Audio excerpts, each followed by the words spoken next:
Session 62 of New Horizons. This is pretty much just going to be kind of I keep thinking of the term post-mortem, but just kind of a review of how our campaign has gone so far, what we liked, didn't like, direction we want to have going forward. And once we get done with that, then we'll get into a meeting with the Emperor, taking that knowledge forward. I guess we should recap from last time still. So, Java? Well, we didn't review this, but here it is. So Java wrote, indeed, we were victorious. We found the line shunts and pairing the psychic shields, and the king is going to owe us big time for the work that we did today. He hasn't offered us a feast in our honor yet, but I'm sure it's coming once he finishes listening to the reports of damages across the city. Cade seems to think that we're under some kind of surveillance or something, which might explain why the king has kept his feast quiet. All right. So, yeah, that's a good summary there. Java wasn't, I guess, paying too much attention through the through the big boring meeting with the Emperor and various officials. He was wondering when he was going to get food. Smile. Yeah. So, yeah, He's spacing out, and he comes back to Earth, and comes back from spacing out, and he's like, "Oh, did I miss the part where he said that they're gonna stop invading Urala?" And we're just all like, "Nope, that you didn't miss that because it didn't happen." Fortunately, you guys will be ushered to some refreshments before your private summons with the Emperor. But in the interim, you guys take it away. Whatever you guys would like to discuss about the direction of the campaign. Let's hear it. Okay. So I'm assuming that I'm not the only one who's kind of I don't know if anybody else is interested in like continuing with this storyline. I think there's a lot there, but it would be nice to take maybe a little bit of a break from this universe. And just like maybe do like a one-off thing. I know Avery and Ben had been exploring some options, but I think I'd be open to like kind of shelving the characters for like a couple months and then coming back.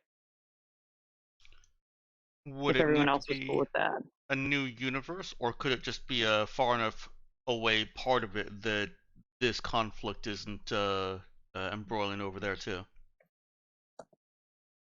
I'll share, I guess, in session chat a link to the game I was talking with Ben about. It's called The Quiet Year. I don't know if you guys have heard of it. You talk about something completely different. I have heard about it vaguely.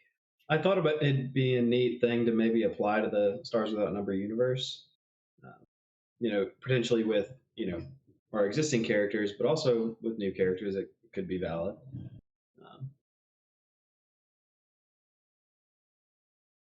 But I didn't know if anybody else had thoughts. I'd kind of talked with Ben about it, hadn't shared with the rest of the group.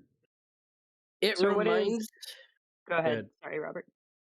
You could. Well, I was just gonna say that it reminds me vaguely of. Are you familiar with the West Marches campaign? Not right. Okay, so in quick summary, a West Marches campaign is one where essentially a new area is colonized, and you're basically at the frontier. So you're doing exploration, you're doing all kinds of things, and there may be ruins of a different society, but everybody is just centered around this. You're expanding outward from this outpost, essentially. Exactly. Where you build them collaboratively.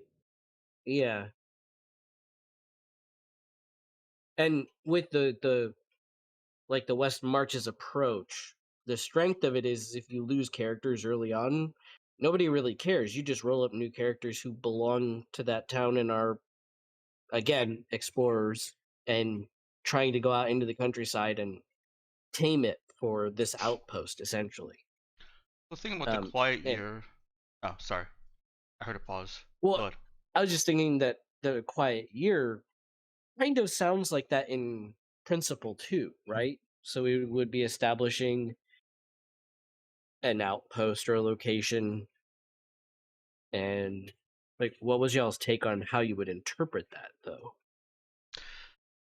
Yeah, if we wanted to make it a role playing thing, there would need to be some adjustments to how the quiet year runs, because one of the core conceits of the quiet year is that you are explicitly not playing a single character. You are acting as part of the community, a group Right. of the community. Yeah, I think Avery's idea and my interpretation of it as well was more that it would be set up for some kind of time skip, and Gotcha. I haven't read enough about it to know if it could be used to apply to kind of the sector as a whole, or at the very least, it could be used to you know on a one or potentially a couple of places you guys know about, um, but either haven't visited or have visited very little, um, that could fit the kind of the feel or the theme of the quiet year.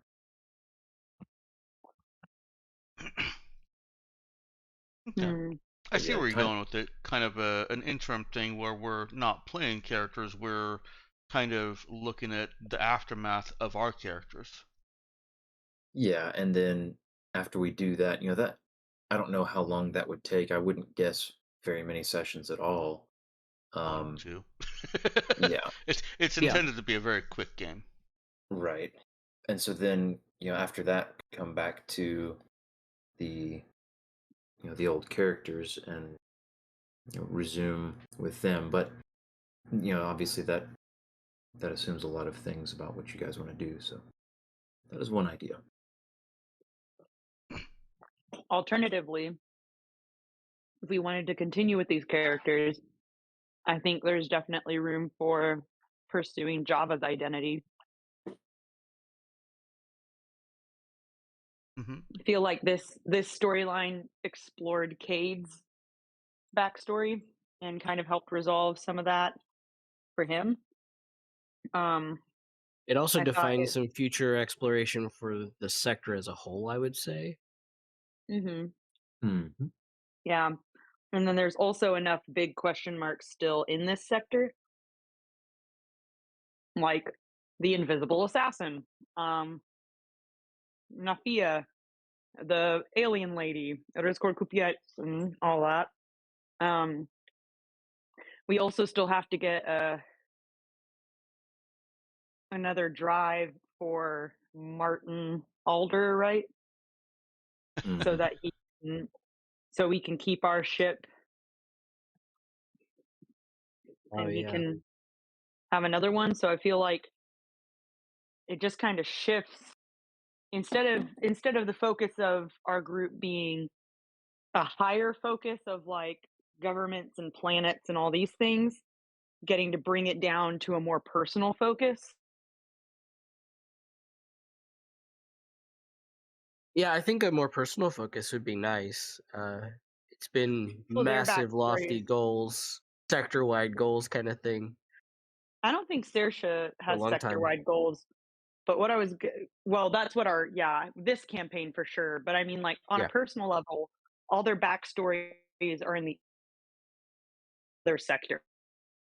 Uh, Brother Nick also, this was a big, I feel like, campaign for his character development because he was kind of having to balance out his beliefs with his actions and just having to like re-own and rededicate himself throughout the campaign. Oh my gosh, Adam, what are you doing? You don't want to sleep anymore? I'm so sorry, that's too bad. You scared mommy really bad. Okay. Never knew So, that was an option. well, no, it's okay. I know you didn't mean to scare me. Mutiny in the Okay. ranks. This is not me telling you you're allowed to stay up, okay? Here, Daddy will come take care of that so you guys can discussion. Do you want a quick sip of water and then you can go back to bed?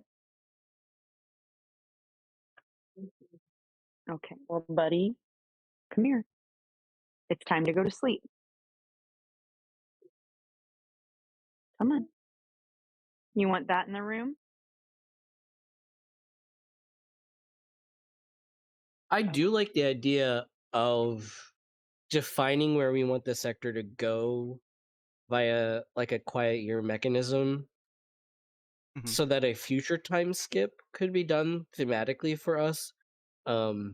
Eventually characters do get shelved, and so having an Yeah. opportunity to know, okay, here's like our follow-up campaign kind of pre-planned. Here's where Mhm. we've changed stuff. We don't even have to keep it, but like having the plan there in case we need it is very helpful. Yeah, I think it would kind of be nice because I mean, a lot of what our characters were trying to do this campaign was control where the sector went, right, in the future. Yeah. Mhm. So being able to have a literal hand in that would be pretty nice.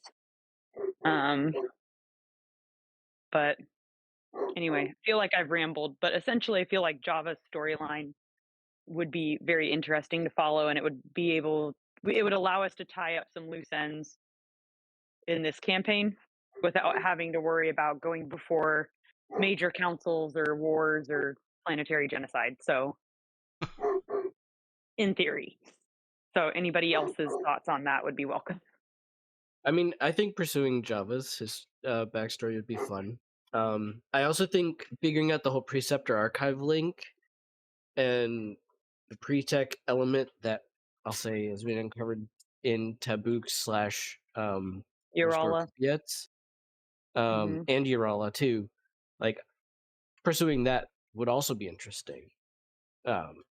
Would you want to continue pursuing it with all the same characters? Because, like, another option might be that some of us take new characters and some of us keep the old ones. Yeah, Like, if I think we don't, if we're not all like, yeah, I want to play this character so hardcore, we could do sort of a mix of like bringing on new crew members or like forming a new crew. We haven't even asked Avery actually if he wants to keep playing Java. He might want a totally different character. I don't know. I mean, I certainly don't think I could stop playing Java without some closure on the backstory, like you said, Danielle. Like Yeah, who is he? How did he get here? yeah. I feel like it'd So be a shame to just walk away from him. yeah, Never and really knowing anything about him. yeah, and I feel like while our crew is very close, I don't want anyone to feel like they have to keep playing their character. Mhm. So yeah, and I Idea of kind a of feel like. vacation from. Go ahead. You go ahead. No, go ahead. It's the idea, like I said, a character vacation. So if we go to like a different place or maybe even like a different time, sort of thing, if we want to do, mhm. rewind to an earlier point in time, or in one of the systems or either one of the sectors there. Hey And Ben, do tell you have maybe a like a sector map? tangentially related story. I think we got that in the player notes, Yeah, maybe. Oh, yeah, I there think is. we do. Sector info is a Sector info, yeah. fun little section. Okay. Oh, yeah, This is sector. Like, I feel like at this part of Cade's story, like, it's resolved enough that I could actually retire Cade and take up a different character. He hugged his If dad, you and we never saw him again.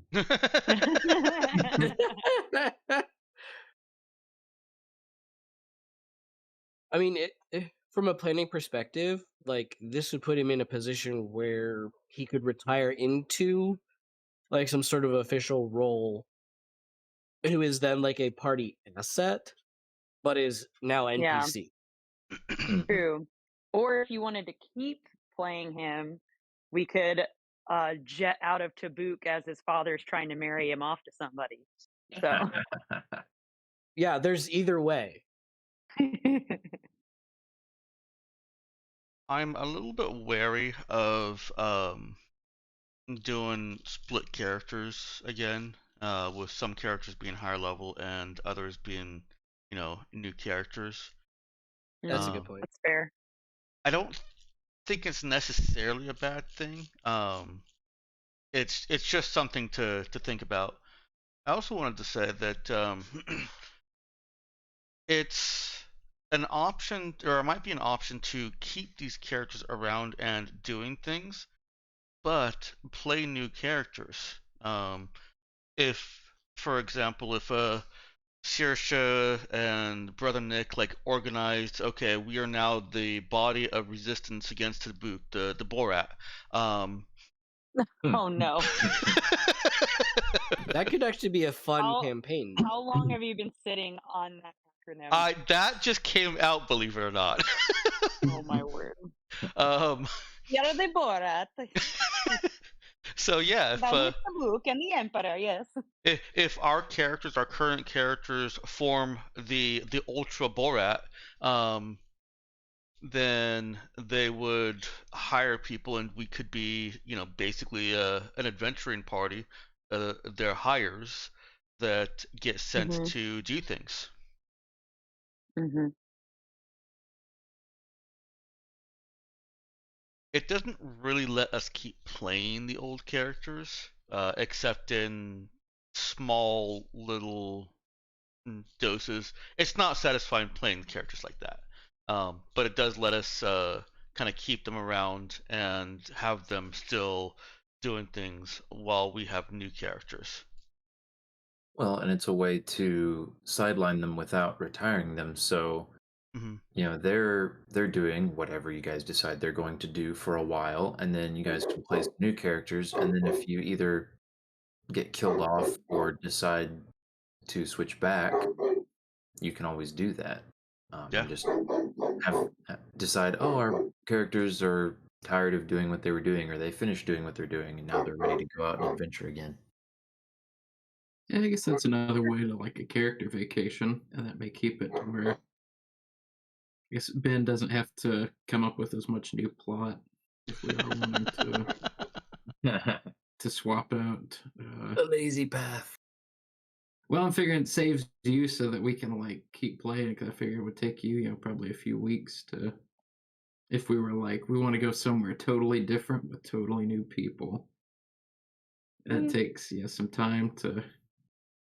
Yeah, I mean, it would, wherever you guys went, if you guys go to a new place, it's certainly not going to have as much, foundation and stuff fleshed out as some of the current locations do now, with years worth of sessions layered on top of the initial prep that I'd already done.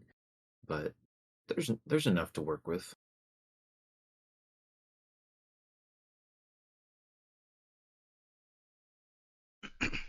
I will say I don't.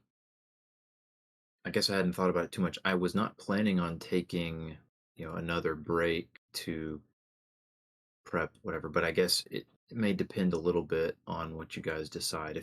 If there is something fairly different, drastic direction, certainly wouldn't be a bad idea to take at least a week off to focus on prepping it.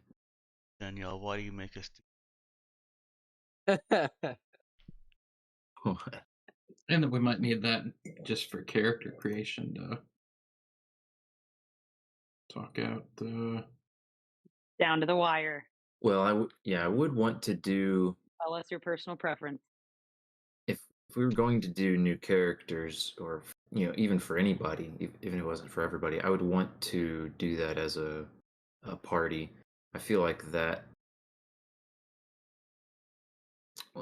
Well, yeah, I like that aspect of the session 0 as it's intended to be that you work together on crafting characters and making them mesh together. Are we allowed Well, to pick multiple options in this Yes. choice, Daniel? Okay. I guess so, but hold on. Yeah. Let me say this. I'm trying to figure out what your first preference is, your primary preference. I think it seems like everyone is pretty flexible and willing to do either, Mm-hmm. but I want to know what your primary preference, Okay. void of consideration for every other party member. Voting What do for one you as does an not, individual want to do? yeah, it does not disqualify you from being able to do the other at some point.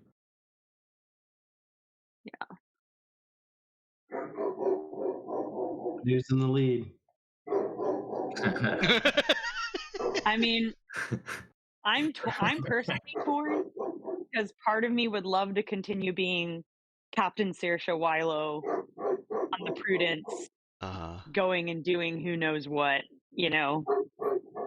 I feel like she's sort of gotten into a Captain Kirk role, minus the awkward seduction efforts. So, or maybe I should say with awkward seduction efforts. I mean, for But me, it's a conditional statement here. Like, mine is old unless there's closure for Java, and then new. mhm. That makes Yeah, I was sense. gonna say if you wanted You can feel free to type out exactly how you feel about it. That's fine. what I was gonna say about Java closure is, you know, that can be as if you're in a position where you're kind of like, hey, at this point, I'd kind of just like to find out what it is relatively quickly, and then enjoy that revelation, then move on. Don't cheapen it, Ben. Or what? Mm. I'm just saying, if that's how he feels, that's okay to say. I don't want him to feel like, well, it's been so long, we've got to invest a lengthy campaign arc into it. The No, Emperor tells you the courage was inside of you the whole time. Welcome home, As- son. Oh my word. And no one said anything to you during the entire hearing. They just assumed you knew.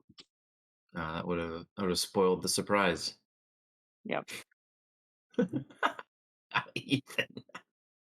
Is it the dramatic squirrel? No, it's No. Okay. I was like, I can't even see the screen, but I'm betting on dramatic squirrel. it's a 40K meme. Not this time.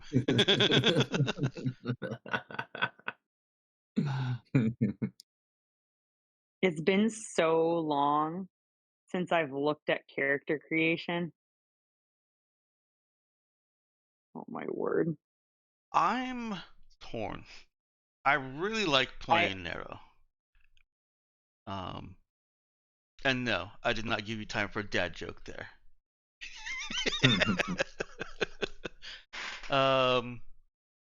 Yeah, I really like playing Nero. She's really fun to roleplay. But she's she's max level. There's really nowhere else to go. It is only roleplay, and that does take away a little bit for me. I like the mechanical growth that comes with like I like mechanical growth to be paired with the character's personal journey and personal growth. That's why I don't tend to like systems where you just roll a character and that's who you are forever. No thanks. So what I'm hearing is that our final session needs to be her wedding to Kareem, and then we move on.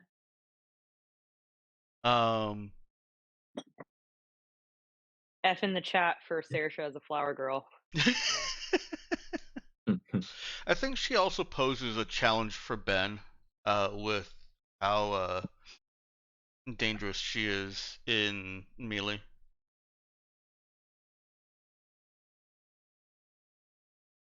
So are you gonna play a melee character next time? Because I'm gonna miss you saying melee instead of melee. No, I said melee.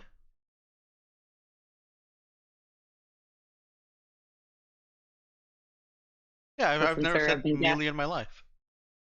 I've been gaslit enough times in my life to know when I'm hearing it. You can hear gases? I can. It's a superpower that women have.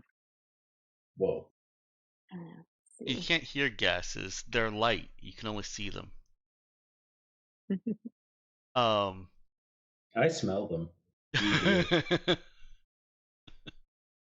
I'm gonna refrain from comment. if you're not propagating them. Okay. So yeah, I want both. I want to continue role playing Nero.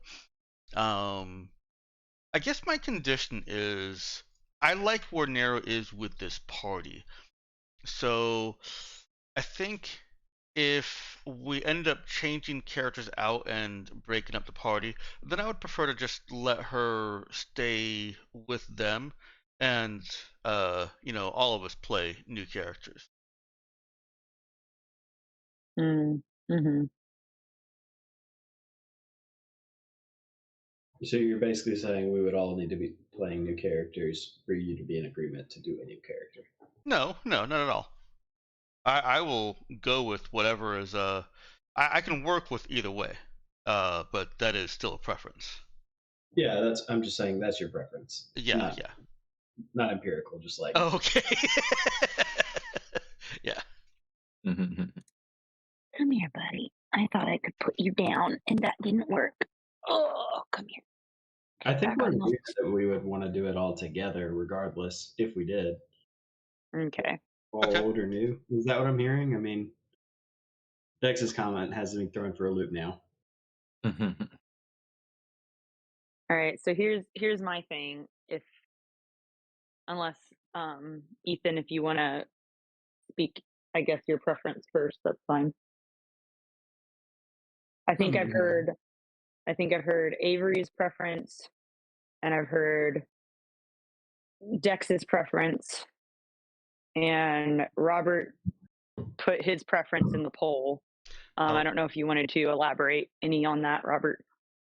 Ethan already did. Just to interrupt here, Ethan's gonna play Murder Hobo next. You put it in the chat at 7:10. Yeah, that's canon now. He's gonna be a knife Roomba. No, I did already essentially write up that character. Oh dear. Sorry to interrupt you, Robert. Oh, it's fine. I kind of felt like character creation was difficult for me because I was joining the group with not a lot of background or experience with everybody or the campaign in progress.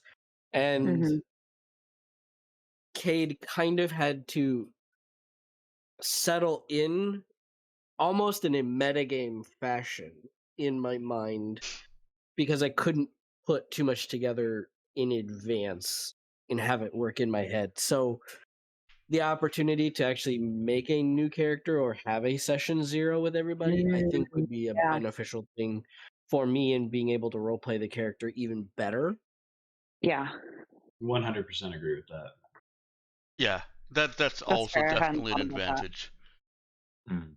Because joining a campaign in progress, I think that's harder than just making a character. Yeah, I agree with that. That's what Ethan and I did as well, actually. So Nero's the only original character. Yep. So everybody has been grafted on, and technically, she was a graft into an existing party back when she was made too. Wow. Wow.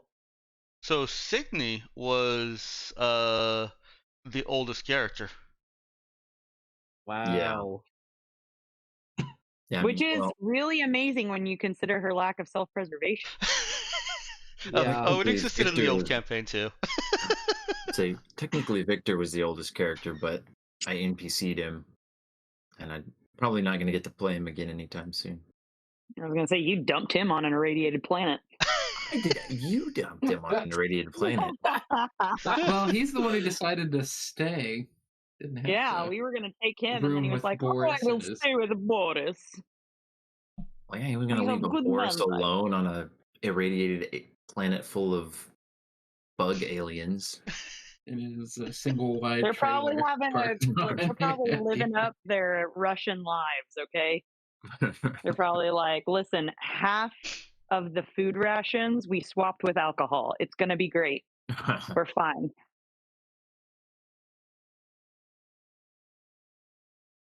So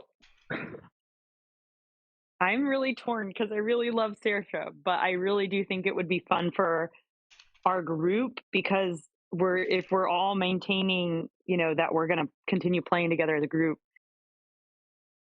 getting to, because we've established like respect for one another as role players. We know we have fun with each other. We know that, you know, we figured out time in our schedule that works, and like that's really hard to do.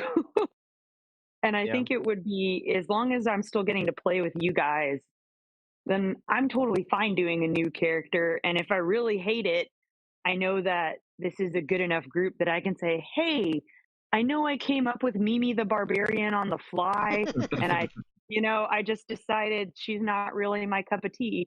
And they'd be like, "Great, we'll offer in the next, firefight," and then I would, remake a character, or she would retire or something. Like Yeah. it's just like I don't feel like I'm gonna get trapped into anything, and I feel like really, as much as I love Saoirse, like love Saoirse, I think I could enjoy playing new characters with everybody as well. So I'm kind of the opinion that I would like to.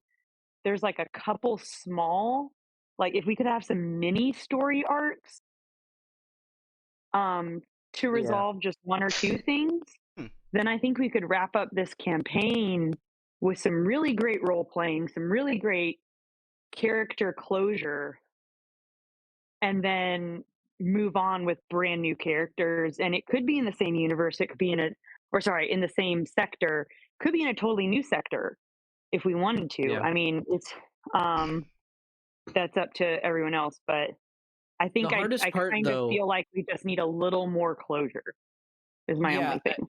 I agree with you on a lot of those points, and I think the hardest part is how do we get Avery and Java the closure that he's going to need without it being forced or feeling trite? Because yeah, sure, we could totally make it next session. Boom, here's Java's identity. Oh wow, but like, where's Well, the joy in discovery if we just force a discovery and it's kind of like, oh boy. well, we have some friends in high places now that we didn't have before.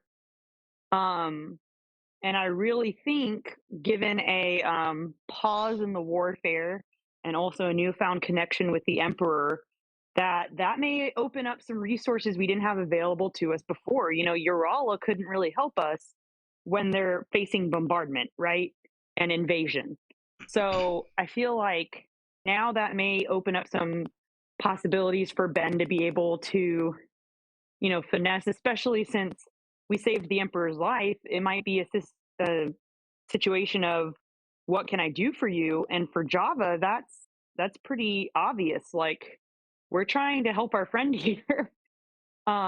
Like, yeah, we have a whole list of demands for the sector, but what do we as a party want? And I think we really, would need to think about what our characters want, but I think almost every one of our characters would be all on board to be like, yeah, we want to help Java figure out who he is. So I And think don't there's definitely some opportunity that has been newly created, and it's going to be up to Ben on how he can do that. and I What can't if, like, if this party is effectively, a, like, our objective is to disband ultimately, right? Java could just break off to do that adventure on his own with his new compatriots before he retires, kind of thing. Oh, so kind of like setting up for the next party. But I And feel like, I man, think it could give like a good opportunity for everyone to try out some new characters, Java to get his closure, and me to like replace him, I guess. and It then if would work for me to it replace would him. work if Ben was willing to let whatever new character you have come on with the same number of experience points and stuff as the rest of us, which I don't think would be a problem if we're all starting like very low, you know. Give Yeah. Ben the character that I would ultimately want to play as an NPC. What'd you say? I I could didn't hear that last. I could give Ben the character that I would ultimately want to play as like an NPC. Well, Yeah, I mean, if you're comfortable with Ben doing that, but consider what were this you saying, Dex? that yeah, sorry. Um, there was some closure that I think we want for other characters also. Java is like the most obvious and out there, and like really want to get that closure there. But I think there's some merit in getting a little bit of closure for the other characters also, going Yeah. forward, Mm-hmm. doing some things. And I have in my own game, in bringing a campaign to close, I have used a technique that kind of fast tracks that, preferably and hopefully without feeling cheapened, but basically turns it into a collaborative one-on-one between the player and the GM, where it's not just the GM dictating the story elements, but also you, Avery, um, kind of steering things. Obviously, Ben, as a GM, has a full say on things. Java can't turn into a super weapon and destroy the entire Tabukan planet. I've read your notes. I know your plans. Um, but What?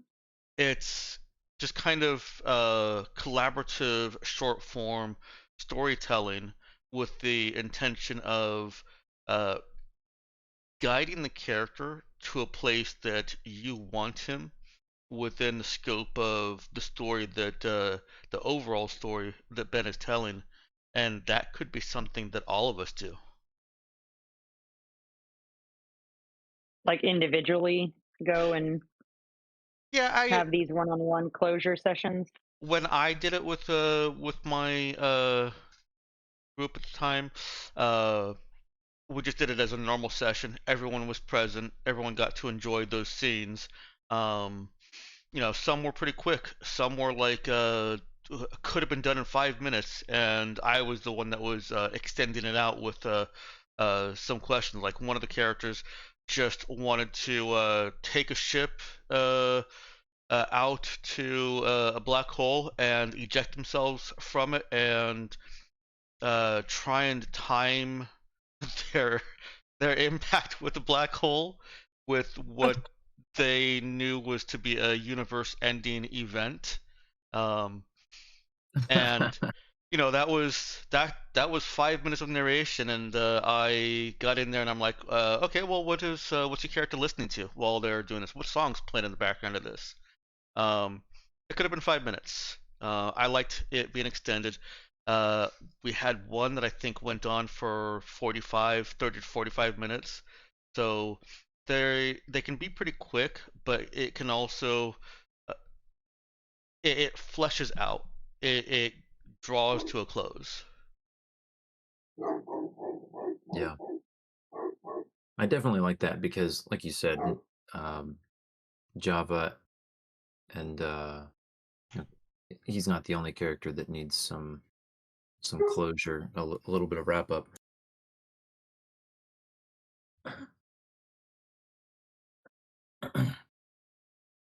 Well, it sounds like um, we are leaning pretty heavily towards, um,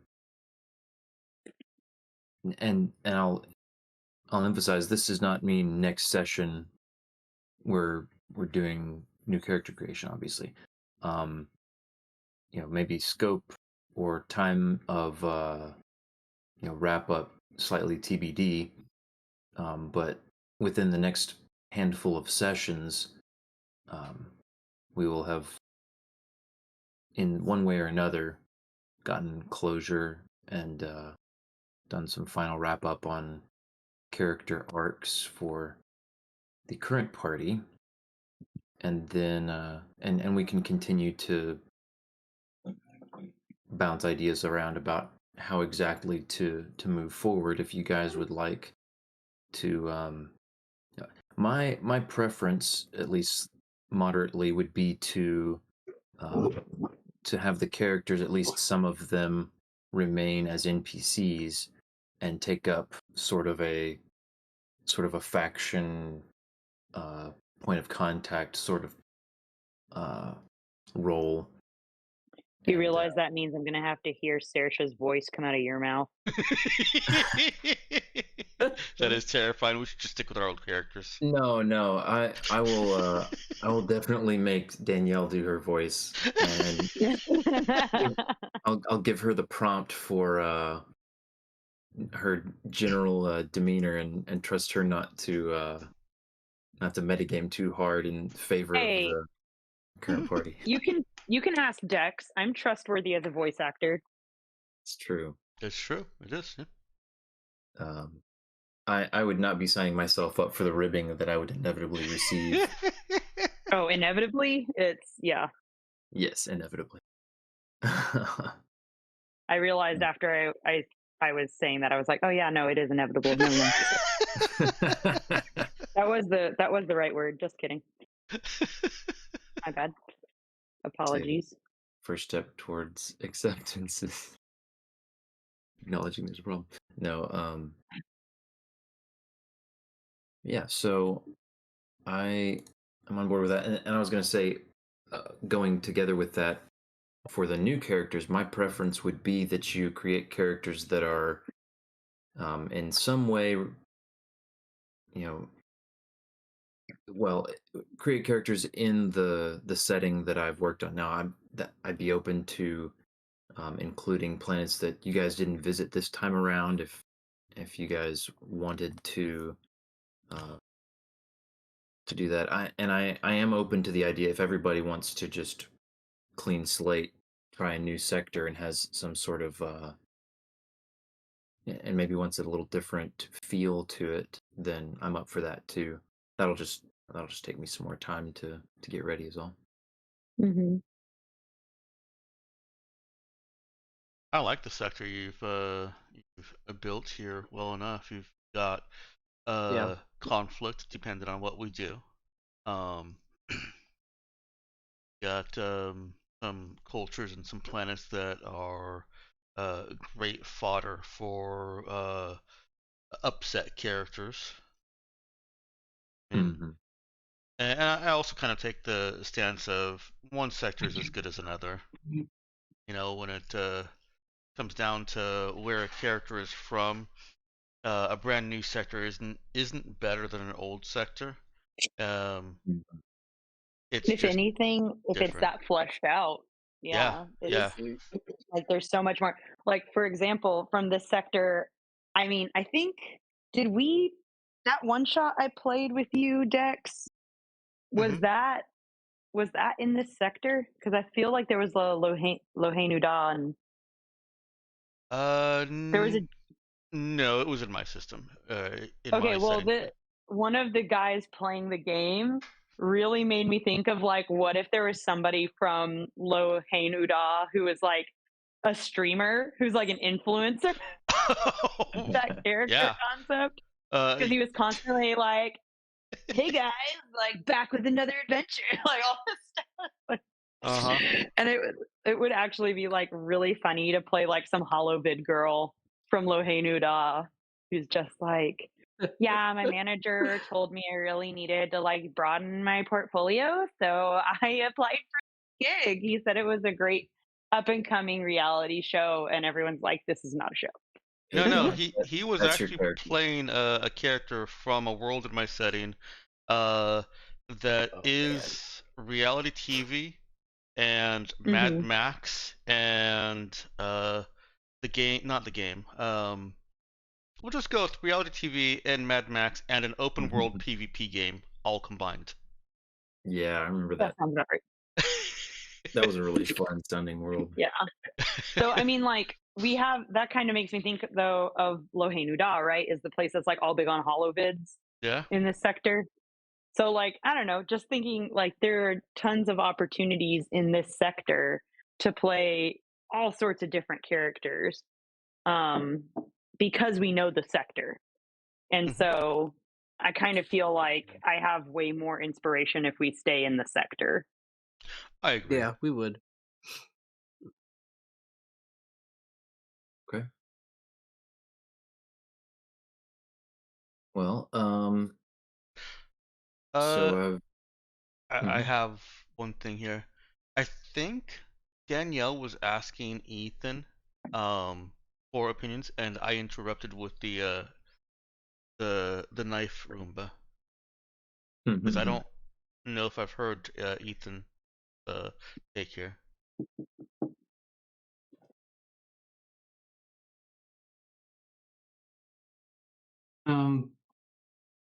Yes, I think I'd be good playing new characters. I did like the idea that we could, if we had it where we could come back and play our old character or later if we wanted to.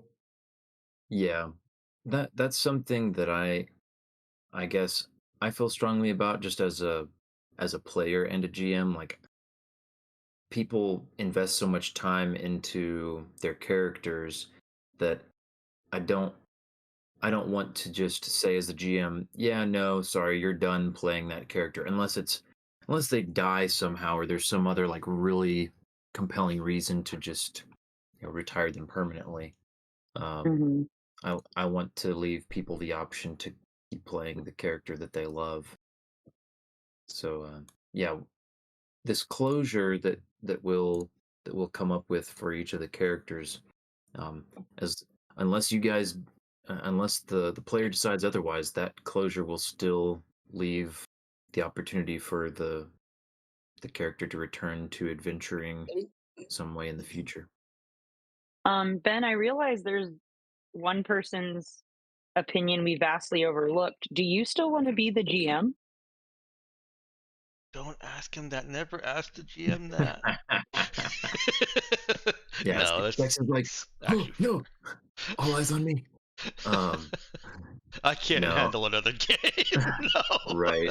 Yeah, no, I know Dex is completely out of the running for that. I think I do. I enjoy it. And I'm I was enjoying I this was gonna setting. say I thought you enjoyed it. I was pretty sure anyway that you enjoyed it, but I wanted to ask just in Yeah. case. So I okay. I definitely like whenever I get to play, like the next time I get to play for some extended period of time, like I feel like one of the characters I've made is going to somehow or another make an appearance. Just because I enjoyed the and I've also felt like I didn't get as much time as I would have liked with some of them. But no, for this, like I've really enjoyed crafting this sector and a lot of the different places, and I've really enjoyed the dynamic that you guys have as players together, and enjoyed the kinds of situations you get into, and um, LOL. I I just and I'm I guess I'm personally invested in watching you guys go and explore, either explore new areas or go try to investigate some of the mysteries that you've scratched the surface of and that sort of thing. I'll listen to him trying to get us to play in the old sector. See how it is. Bet you. You betcha.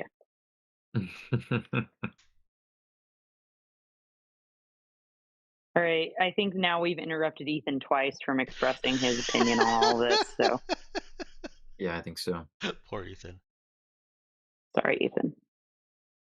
Oh, you're good. No, I had mine. I was just saying that I'm good with playing a new character. I would still want to have the chance to come back and play Brother Nick, or for us to pick back up the original gang if we want to. Okay.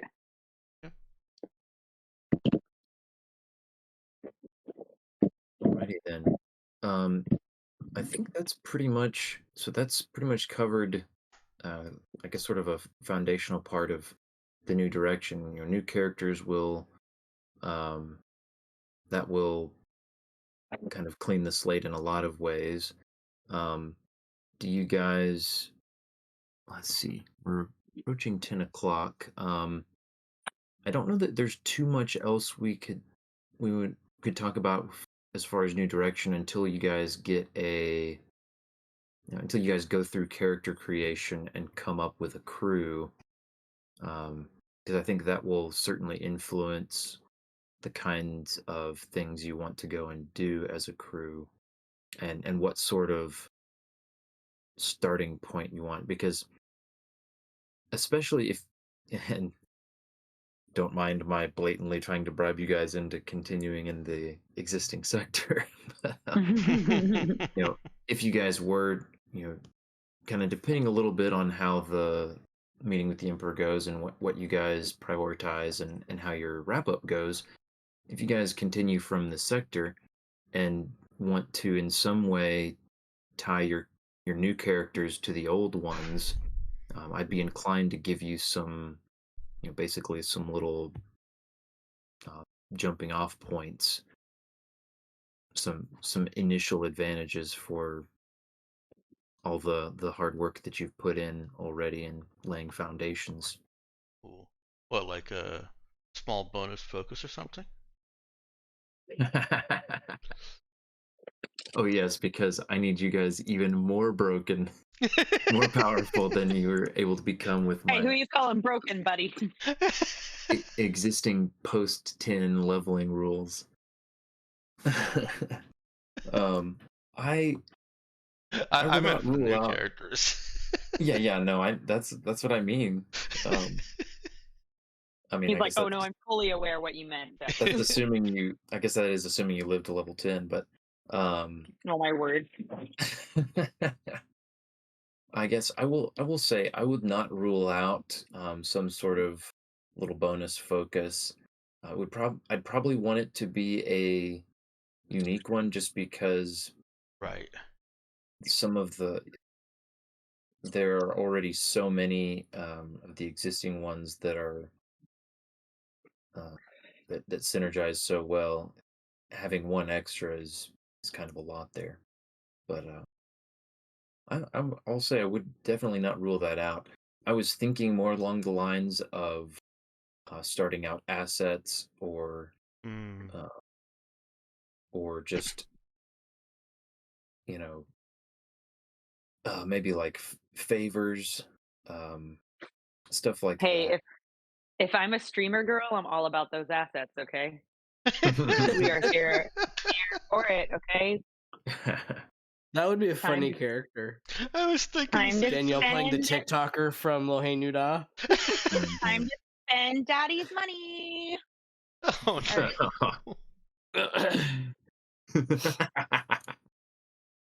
I'm telling you guys, that's already canon. You guys better Oh start no. shaping your character images around that as Oh my gosh. part of the crew. No, but anyway, yeah, I think, and I'll just say, as wrapping up the kind of the future direction part for this session, I will be.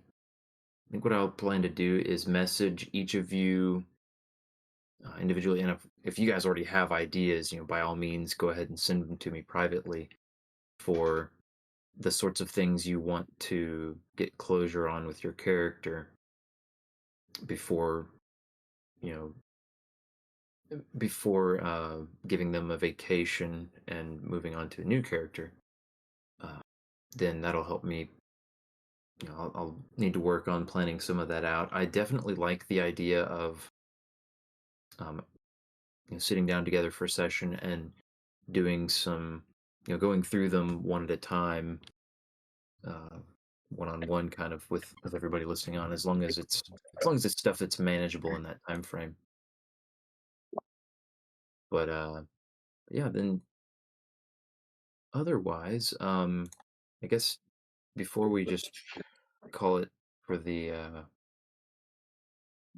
I guess the wrap up on arc one kind of stuff. You guys have any thoughts about gameplay style or tone of the setting or any of that kind of stuff?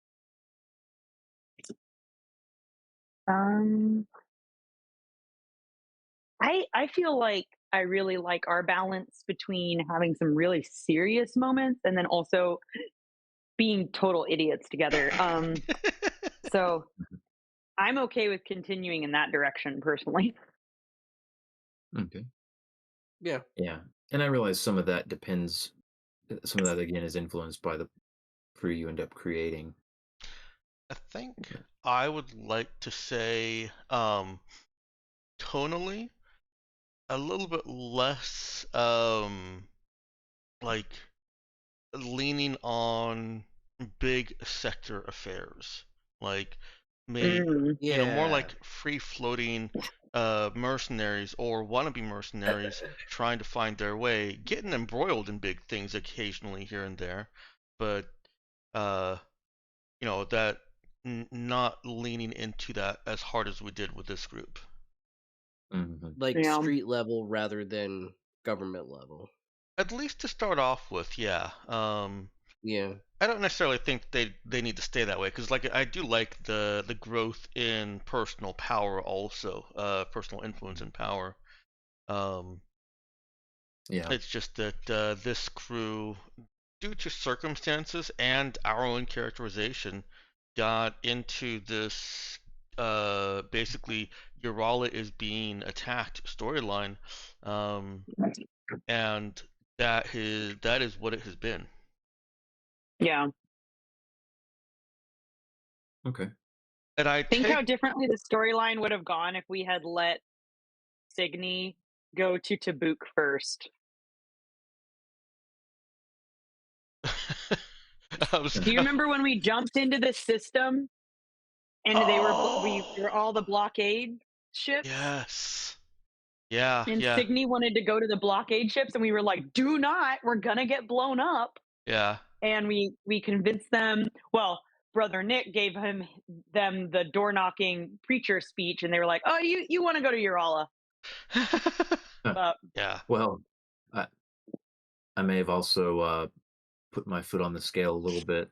I don't know if you remember the frantic transmission you got from the state Urala. chamber Urala saying, "Yo, what are you doing? Don't go over there." Do not go over there. And I know that I influenced that a bit too, with Nero's backstory having, this kind of thing in it. I know that kind of kept pushing us into the story. Mm-hmm. I mean, you didn't push too hard. I'm just gonna say, not like the rest of us who wanted to be working for genocidal maniacs. So That's fair. That's fair. We could have quit them both. well, all that to say, it would have been a crazy different experience. Yeah. Mm-hmm.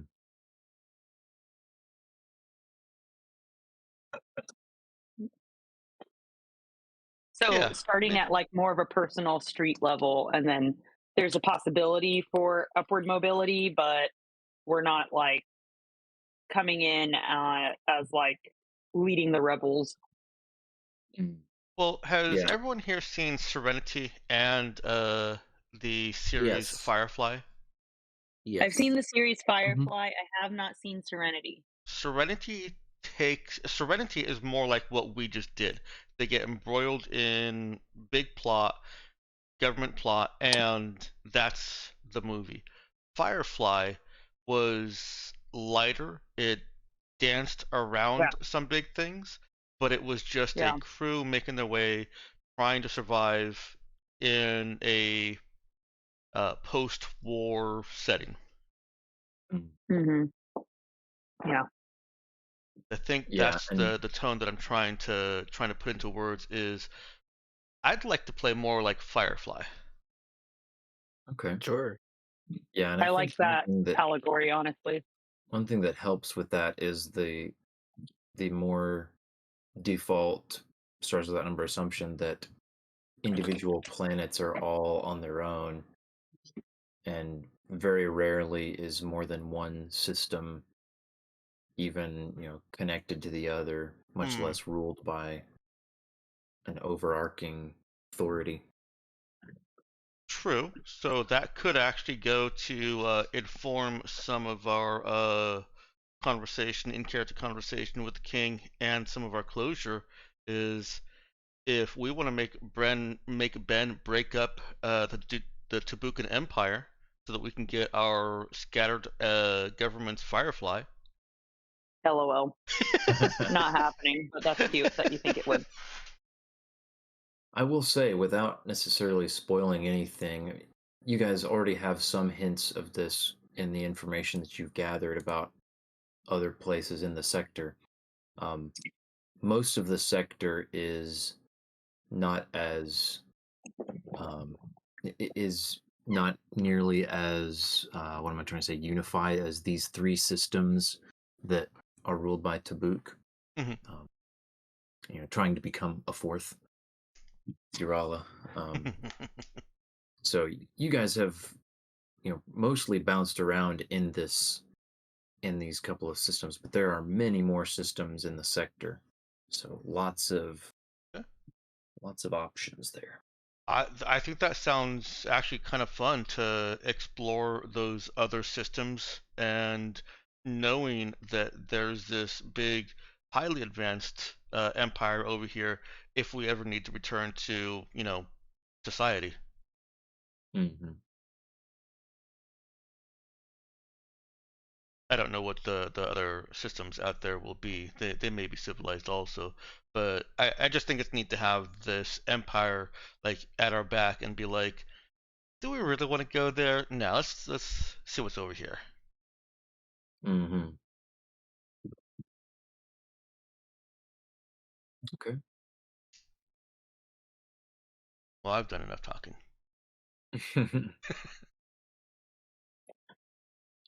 Anything else from anybody about that aspect of the game?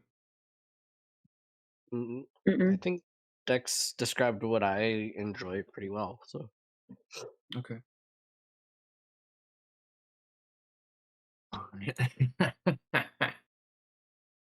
uh, Yeah.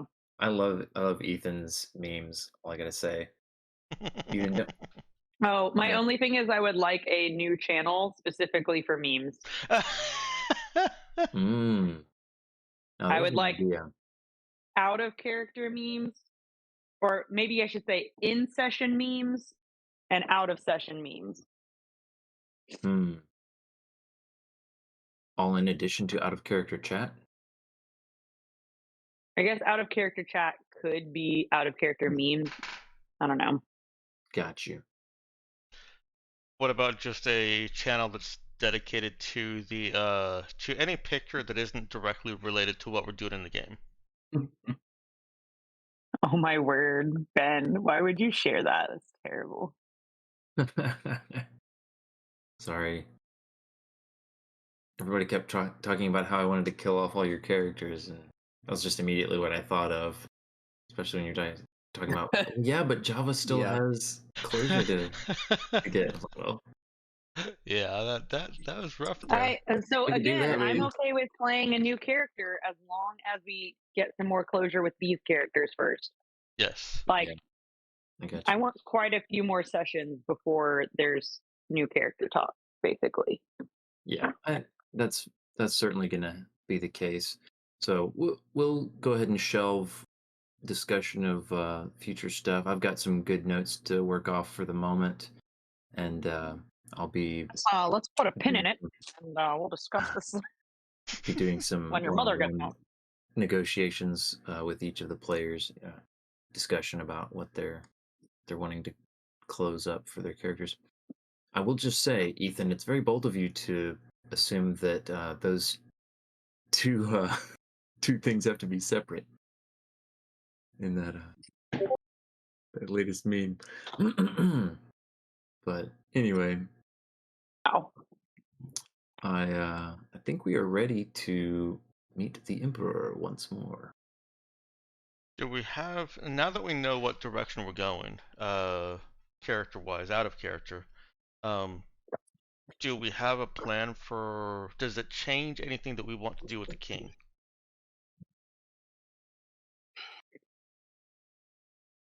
We should kill the king, right? I'm up for that. Yikes. Optimal trajectory for new characters, just saying. I mean, it'll get you to new characters really fast. I mean, hey, that'll certainly inform how Oh, we sorry, Danielle. wrap Look, up he's not the even the real narrative. king. He's new head. Who dis? King of Theseus.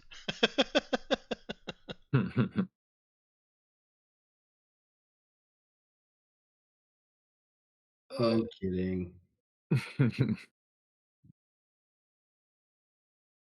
Actually, I think It's that's hard. that's a valid point. He does have a new head grown by Saoirse. That makes him Saoirse's child. Gross. Nope.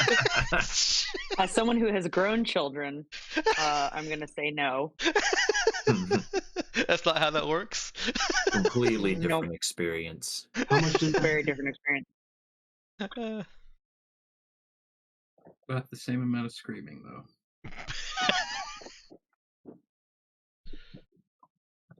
I actually don't scream when I give birth. Thank you very much. Oh, I was thinking the babies. No, I that's also fair. the emperor. I was like, speak for yourself, Ethan. I was gonna say my kid didn't scream at all when she came out. That's because she's Andrea's baby. Andrea's chill as all get out. I know. Mhm. Andrea wasn't Came out screaming with either. sass, if it was Robert's kid. Yeah. I'm gonna be Yeah. Jessica's birth, so I'll scream for everybody. Thanks. Mhm.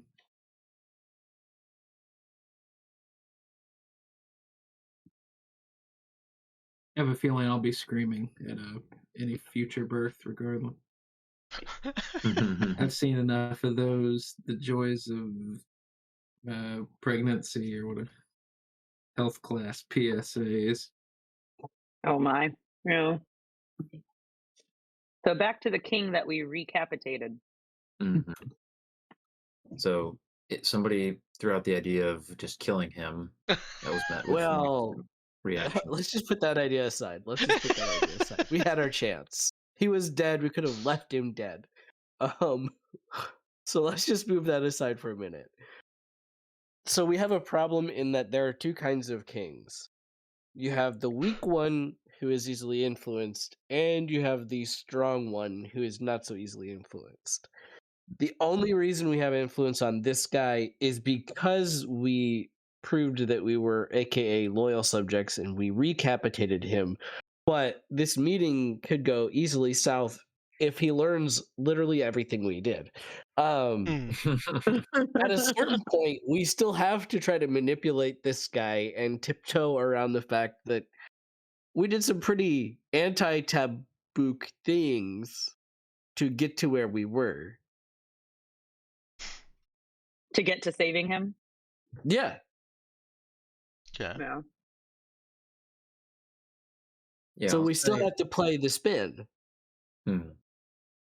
Yeah, I'll say just I'd be willing to give you guys this tidbit that yeah, you obviously know that if he found out every single detail of what you've done on, particularly Urala, that yeah, there would be some chilling of the relationship. However, you're confident that you can, at the very least, for most things, even if you did find out or if you told him straight up, you could certainly spin those in, or straight up honestly tell him that they were in the interest of subduing this rogue faction within the Tabukan government and exposing their evil Maltech schemes. Yeah, I was just wanting to make sure that we remembered we have to play spin. We have no choice but to continue the narrative. We can't just go being open with this guy. He's still the king. We still acted against him in some capacities. Even though we're playing it like we were totally acting for you, we were seeing what these Sons of Glory were doing, and we were trying to counteract them as, loyal servants of yours, sir. Like, that's still kind of a propaganda line. I'm just gonna put it out there. Mm-hmm. Yeah. Yeah.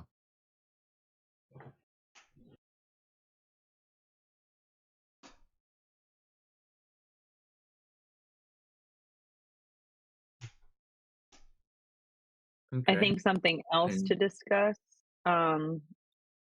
would be that we've had time to establish as a group what our narrative would be in that regard. So, what would we want it to be?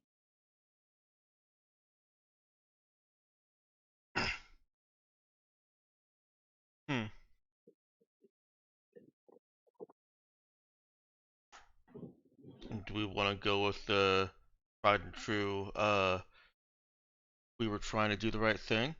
Like, it's more or less true. When we came into this, we were just encountering a force that was subjugating a planet. And from there, we learned that that force was going to be employing or deploying Maltech, and kind of just followed that trail. And here's where it led us.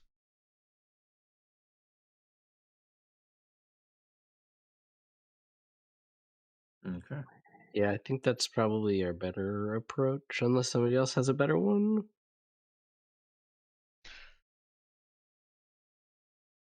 Honesty's the best. Except with the king. And that's why Java will not be allowed to speak during this meeting. I think that we were trying to do the right thing is close enough to the truth, and it also positions us in a good place to push on. Hey, look, we still want Ural to be set free. That's, how can we work around your previous statements and get you guys into a mutually beneficial alliance instead of the brink of war with Urala and the entire other half of the sector.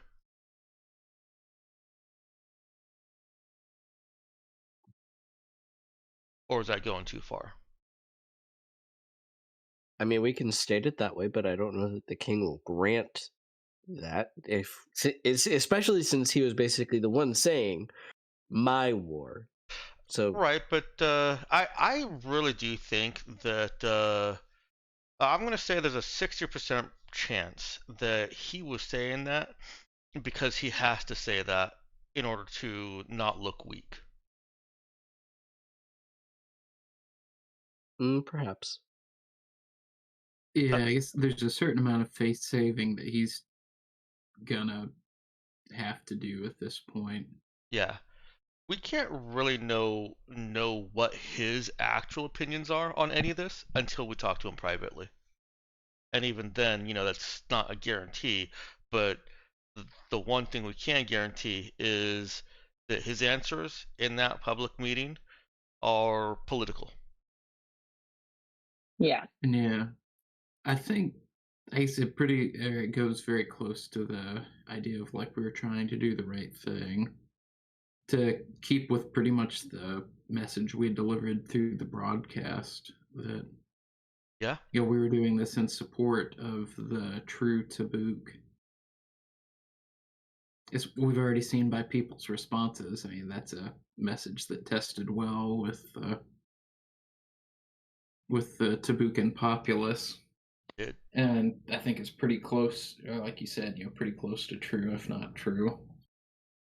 about our intentions. That we're not anti-Tabuk. We just don't like bad guys running Tabuk. I think that's fair. Works for me. I like it. I also feel like it's close enough to the truth. You know what I mean? Mm-hmm.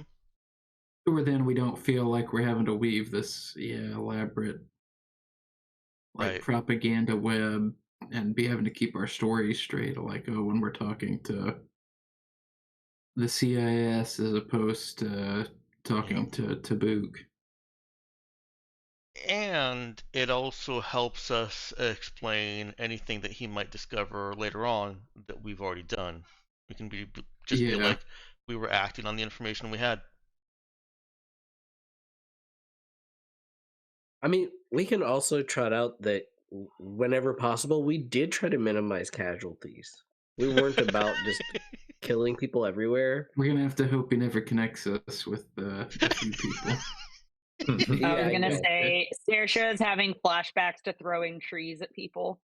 Hey, those Yeah, all people the were people firing we machine murdered guns aren't at allowed to us. testify otherwise to our keeping collateral damage or keeping deaths to a minimum.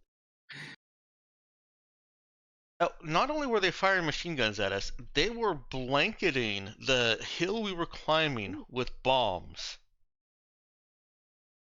I feel We like, were under fire. yeah.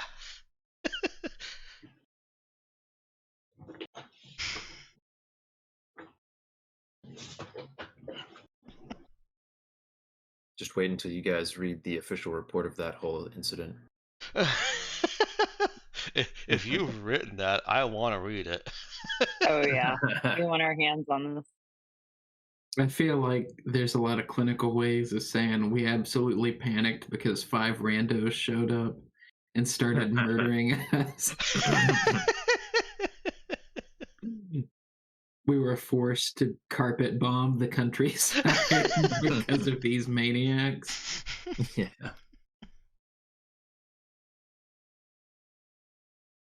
I mean, but we also did spare, for instance, the crew and the captain on the ships when we came in Sector 2 Tabuk.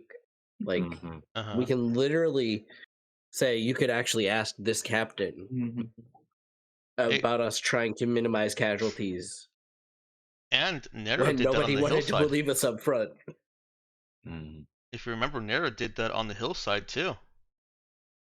Yeah. It's true. You guys spared several of the soldiers in that initial ambush. I think she even when we found out that we weren't going to be. Oh, it was when the hillside was getting carpet bombed. I think that Nero actually untied one of them and told them get the hell out of here. Yeah, let them loose once you guys were bum rushing the hill and getting shot at. Yeah, because they would have been bombed otherwise. All right, well, let's go ahead. You guys have any last important notes before we sit down with the Emperor? I don't want us to run out of session time before we get to do some of that. Yeah, I guess my only other was I realized I guess I didn't reiterate from some earlier talking points we'd had that we also do want to cover the pros of like our plan. That it's not just do this or all these people are going to hate you and want to murder you about it. But it's also, hey, the alternative is like you could take this planet or you could just let him go and be able to have all these awesome trade relations that get you all the stuff you were wanting. Yep. Without having to commit any more resources to trying to capture it. Yeah. Got some new unrest to deal with. Sorry about that. Do you really want to add more? Maybe not quite like that. Yeah. All right. Well, let's set the stage here. So the public ish meeting has concluded. You've been handed a summons to a private meeting, or I should say, a more intimate meeting with the Emperor, uh, following pretty much immediately. You've got about an hour um, to stretch your legs and grab refreshments that have been catered, and then make your way to. Um, there's a you're given basically directions to a different wing of the palace that is apparently where this private meeting will take place. Do you want? I'll say that you'd have time to at least do a couple of these. You had some ideas about contacting your people who are on standby and um, having them ready. Were you guys still wanting to do some of that stuff? I think we would, but would you be okay with us kind of just saying, yeah, we did that, and if we end up feeling like we need it in the meeting, kind of retroactively activate it? Yeah, and we can. I'll go with like letting Bruce know to be on standby in case something goes wrong, and same for Ahmed. Um, those are fine. Um, the ones that I was less sure about, just because they could have more impact on, I guess, how it goes with the Emperor and your relationship with Tabuk, was stuff about mobilizing the tunnel snakes or Cade's hacker friends or leaking stuff to Hmm. the press. I would say maybe hold off on that. What do you think, Ethan? Yeah, I guess that was kind of based on us gauging the temperature of things already. Do we have an idea of like how the general populace and media have been responding to this or to everything that's happened? Hmm. Yeah, so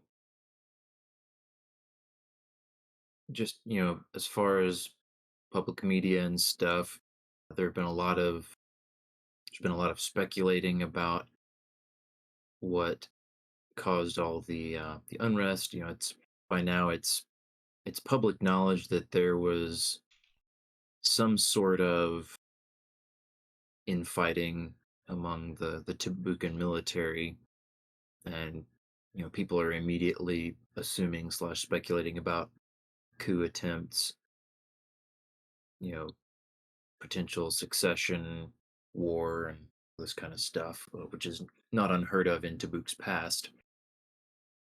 Um, Hmm.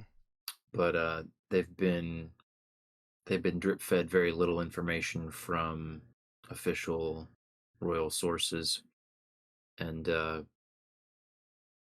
martial law is still in effect. The military has stepped in to ensure order, since it seems like a combination of the recent increased unrest, and then obviously the aftermath of the coup, just making sure that there isn't more rioting or panic, general chaos that's disruptive to the kind of the recovery process and repairs. Um, and there's gotten some trickles of news from some of the other some of the other regions on Tabuk that were experiencing unrest, that things are calming down a bit, and the military has shifted its focus a bit more domestically in the past couple of days after the coup. But yeah, as far as the public's opinion or response, it seems like there's kind of a hush and a an expectant pause. Nobody's sure what's going to be said and how they're going to react to it quite yet.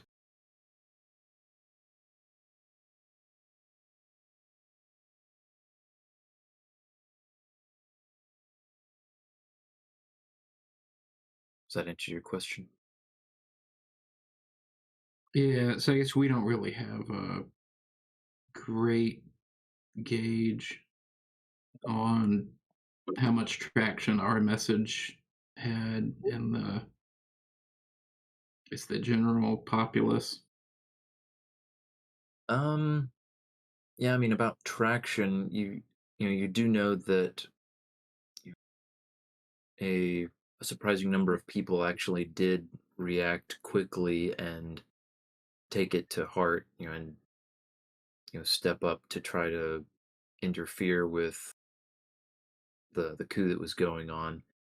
But yeah, a lot of the juicier stuff about the Jakari and government being involved in experiments with Maltech biological experimentation, that is it's very much like, wow, that's a lot. We really can't wait to hear what the government has to say about that.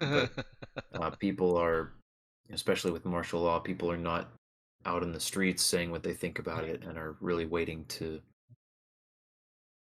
have hear what the response is like. You get the sense that people aren't going to wait forever to hear how that's explained. What Okay, yeah, so it might be too damaging to go and kick that hornet's nest pre-negotiations. I feel like, yeah, keeping that close to our chest, I feel like gives us a good point of leverage, Ethan. Yeah, If we need to push on something.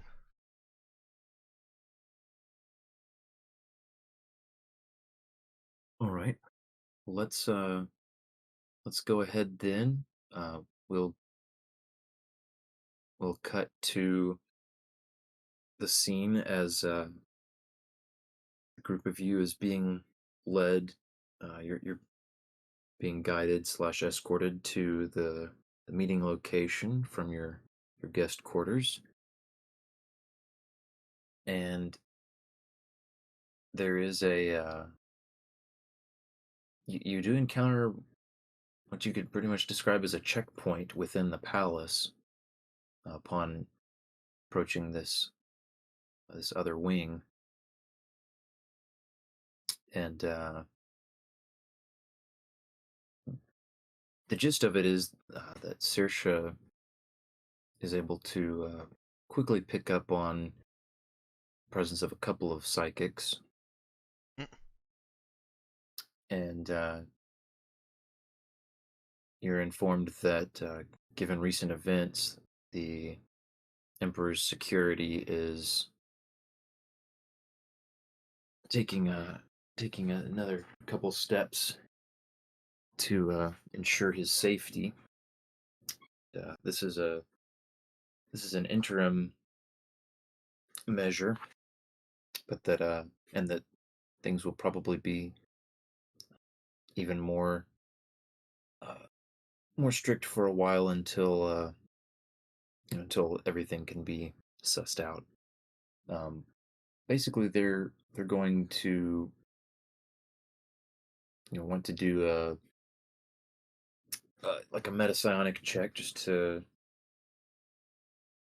as a basic precaution. Although they are already clearly aware that Saoirse is a psychic, and they do and they do also want to do kind of a screening for weapons and stuff. They're restricting some of the heavier stuff that you to so you can't, no spike throwers and whatnot. Would have But been a wind cutter.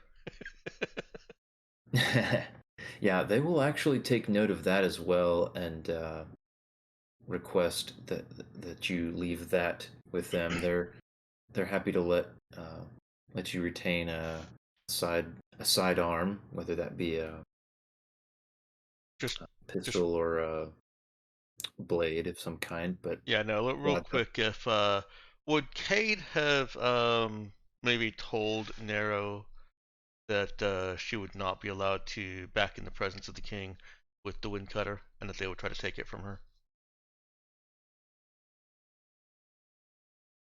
Probably. Cade would have probably been like, would have probably warned her, saying, "Hey, you're probably not going to be allowed to be in the throne room or in a room with the king with something as crazy as a wind cutter. Yeah. So don't be surprised." Yeah. Then I think Nero would have not taken the wind cutter. She's willing to leave it with our secured stuff. She is not willing to hand it over to anybody else. Okay. Sounds good then. Yeah, we can say that she would have done that. And oh, I don't want to get too bogged down in this. I'm realizing I had another thought that I had another plan, but that might not fit with the rules as written. See if I don't to. Okay.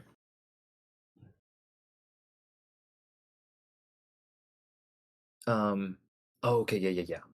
That's right. So at this checkpoint, also, the officer basically running the thing will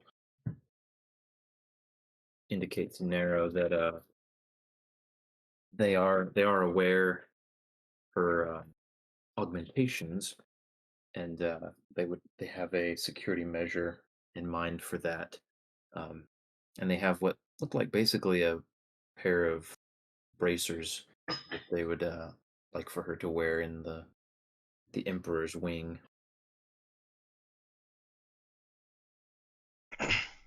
She looks at them.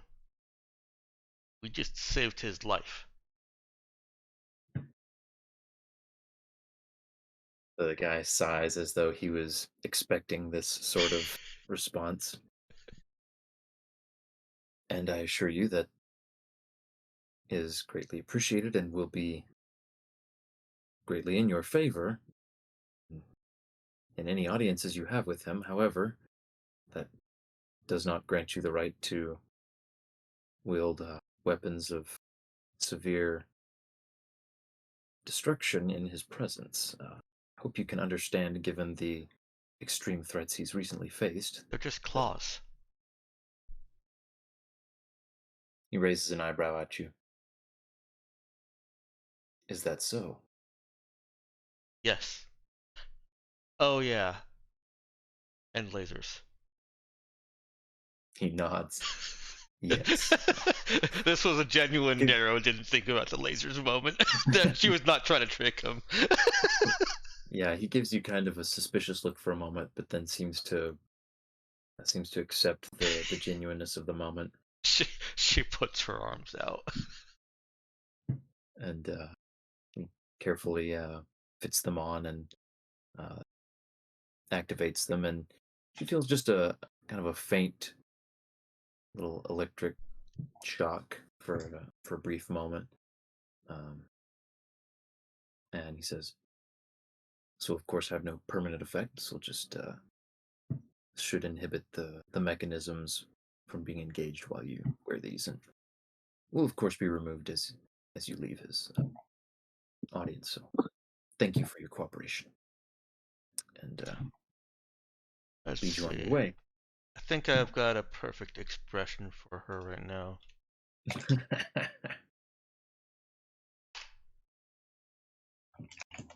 There it is. Mm.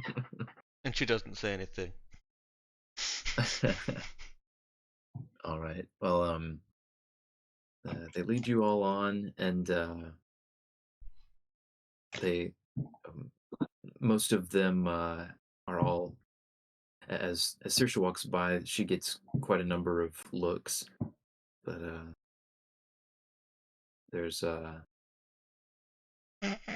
not much that they seem interested in doing to her. They just wave her along, and she does continue to feel the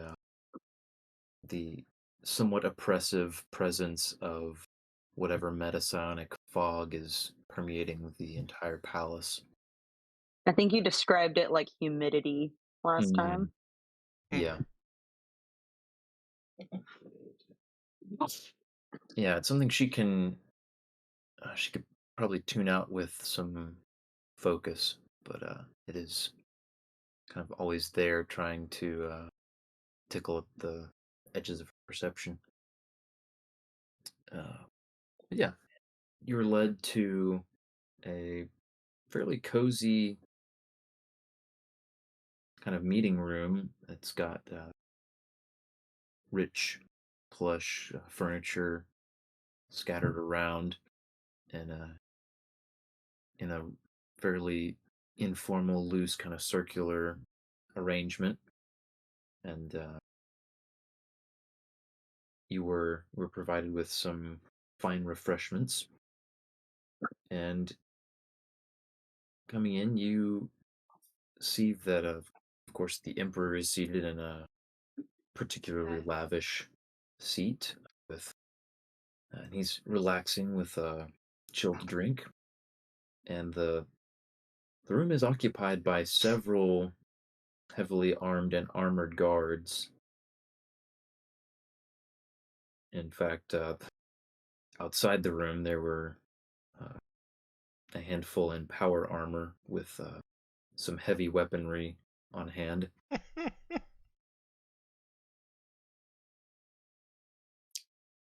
But the guards inside the room are in the back corners, trying to blend in with the furnishings and the decor. But occupying seats around the emperor, there's a finely dressed, dark-skinned woman with a very severe expression on her face who you do not recognize, and also Tarek Breckenridge. Cade's father is dressed quite formally and sitting a bit stiffly. I think perhaps from not necessarily from injuries, since those were all dealt with by Saoirse, but he's not a spring chicken anymore. He's sitting like he's got some soreness to work out. But he gives a subdued smile at Cade as he enters and greets him, a bit more warmly even than he had in a long time. The firm handshake and a quick pat on the shoulder. And you're invited to take your seats.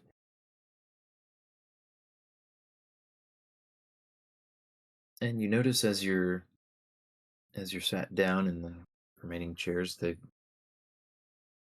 got little side tables for your refreshments, and there is there's a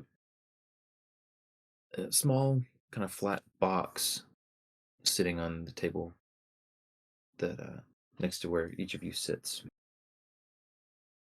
And the emperor makes kind of a flowery introduction and welcome, thanking you for responding so quickly, and says, I appreciate your accepting my hospitality and making your requests known in the audience earlier, I am sure that I have not responded in ways that you would have hoped, but Hmm. I expect that in a more private setting with some negotiation, perhaps we could come to some more agreeable terms, and perhaps I might learn more about you and your goals. But first things first, to set the stage, I hope you would accept this small token of my appreciation to begin with, and let it be a sign of my intentions towards you as we get to know each other better. And he gestures at the little boxes that are set there for you. Mm.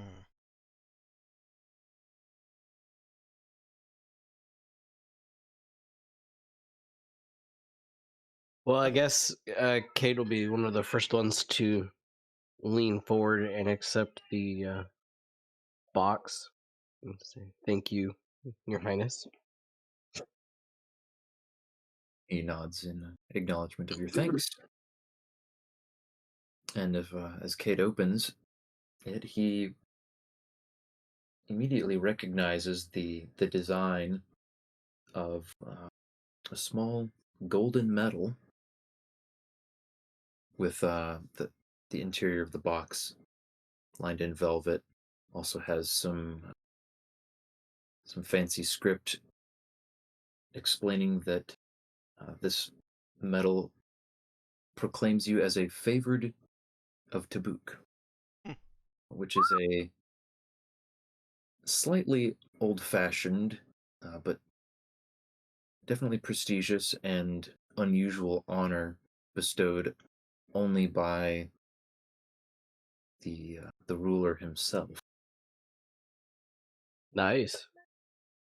And Cade would know that this confers upon its bearer uh, just a general respect and can often be, well, is often used to excuse minor dalliances or misbehaviors, but also just certainly commands the respect of anyone who desires to be in the good graces of the royal family.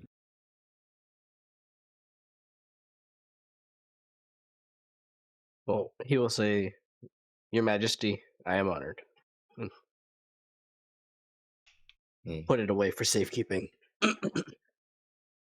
he smiles warmly and says, I hope that this be of good cheer and good use to you all as we part ways, but as you undoubtedly have your own goals, I hope that we might find mutually beneficial goals, and that as you work towards yours, that you will serve Tabuk's glory as well. Said that there are some, well, with this favor, I grant you leave to request the use of many of my personal services that would otherwise be unavailable to the common Tabukan people. We can discuss more of that later. On hearing this, Nera opens her box to look and see if she got the same thing. She did. She's not nearly as flowery or as regal sounding as Cade. She looks up from it and says, "Thank you." You are welcome. And you get the sense that he's watching each of you closely to gauge your reaction to receiving the medals. But he does follow that up by saying, and you know, please do feel free to express yourselves, speak your minds. I could sense in the audience that you had much more to say.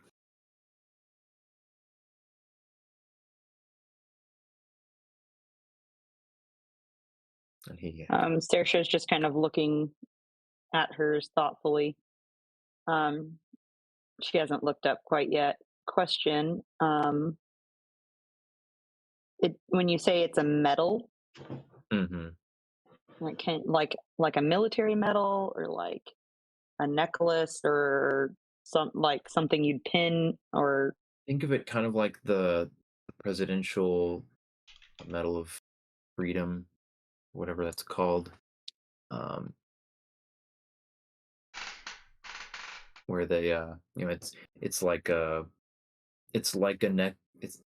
It's a medal that you could like wear around your neck, but also you get the impression. Well, Cade would know it.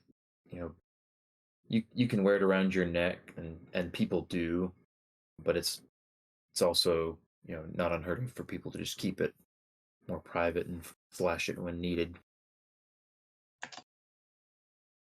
Not everybody is looking for the all eyes on me kind of attention that it would garner. It is Mhm. it is quite a rich looking piece. If you were of a mind to hawk it, you'd make a decent penny.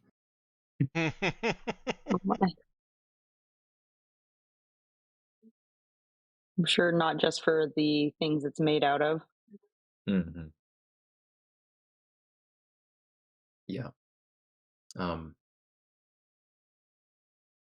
I should add, the Emperor does the finger steeple as he sits back and looks expectantly at the party. I'm afraid, sire, I did not know to expect this, so I could not tell them what it was in advance. That's quite And all right. There will be time for that later.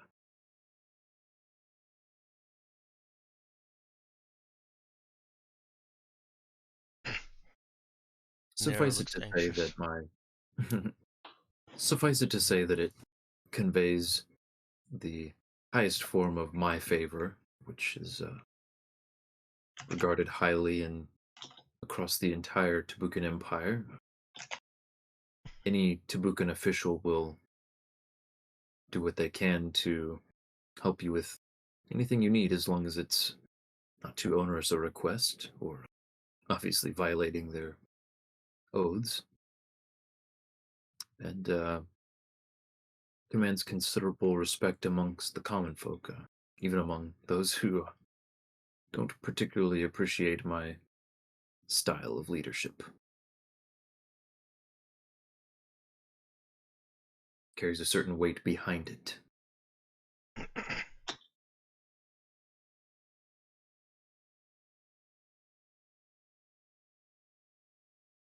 Thank you, Your Majesty, for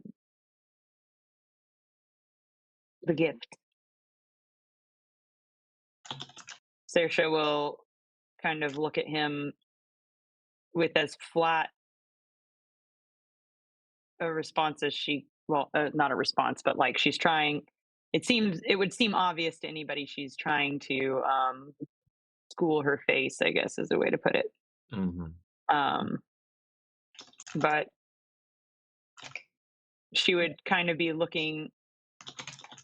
She would look up at the king, and after a moment, she would ask, "Might I ask how you've been feeling since the incident in the throne room?" Of course, I'm feeling much better than I did on that day. I am. You notice a pause in his word choice. I'm feeling fully myself again.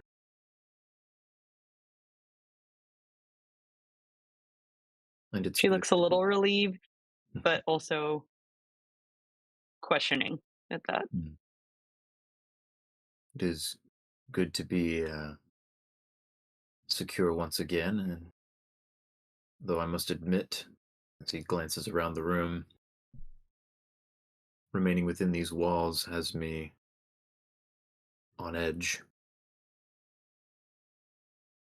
I can tell you in confidence that I'm having plans written up for a new palace somewhere, no, somewhere quite far from here, actually.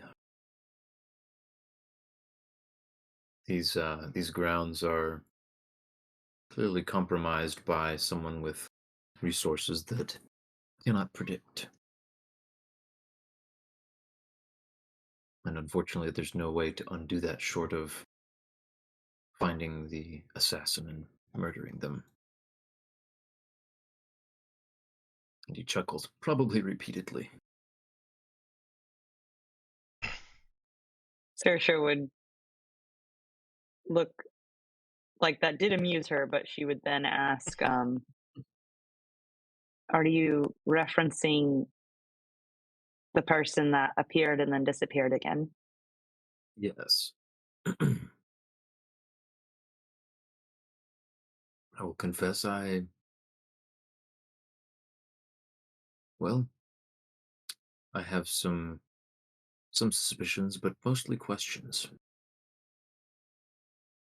That individual displayed a level of access to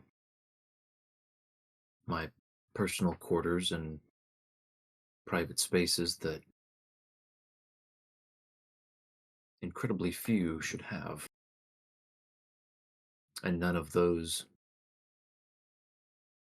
well, I don't doubt any of them.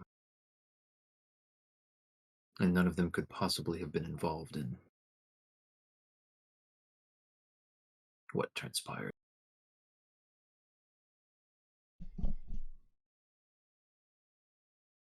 But yes, I'm feeling much better and feeling positive about the direction I'm taking. Though, of course, he looks over at Brother Nick. If you had any more information about who you believe might have been involved, your last insinuation was intriguing, and I am looking into it, but my suspicions lie primarily in other directions.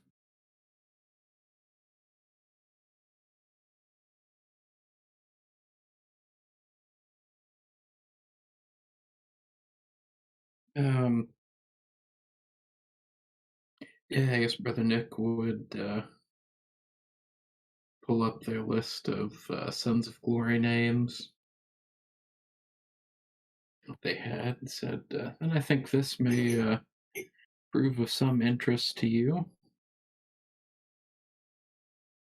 Yes. If Brother Nick is passing it over, Mm-hmm. he would look. And, yeah, you had the list, you had a list of a lot of just people who were involved in the organization. And he kind of scans over, not seeming to really react to those. But you did also have a list of people who you were able to connect financially. Yes. Yeah, some of the bigger wigs. Yeah, to the Sons of Glory operations. And he raises his eyebrows at those. He says, now, this is something I'm certainly intrigued and very curious to see what evidence you have to back up these names. Though Minister Barker is certainly under suspicion since he has been missing since the events of the coup. And Minister Deng has, while not been missing, has been keeping private company. It's been not easy to reach. These others are certainly worth investigating. He looks at Brother Nick. I assume you do have solid evidence to show me these names.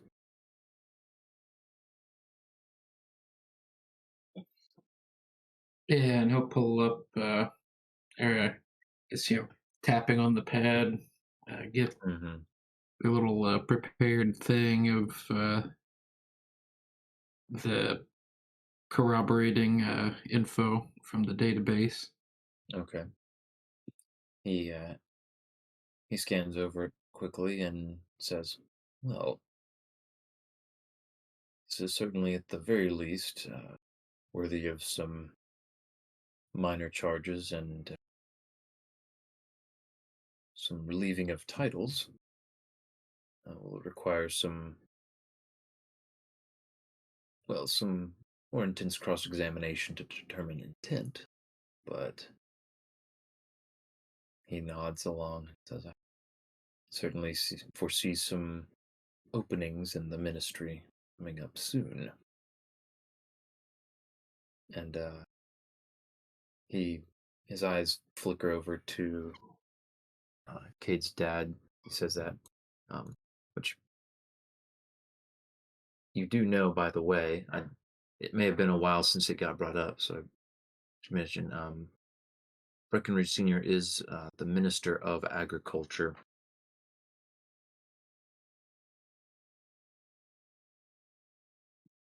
I vaguely remember us teasing Cade about that.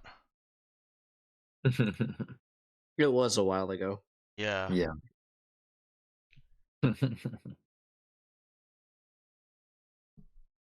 But Oh my word. Oh wow.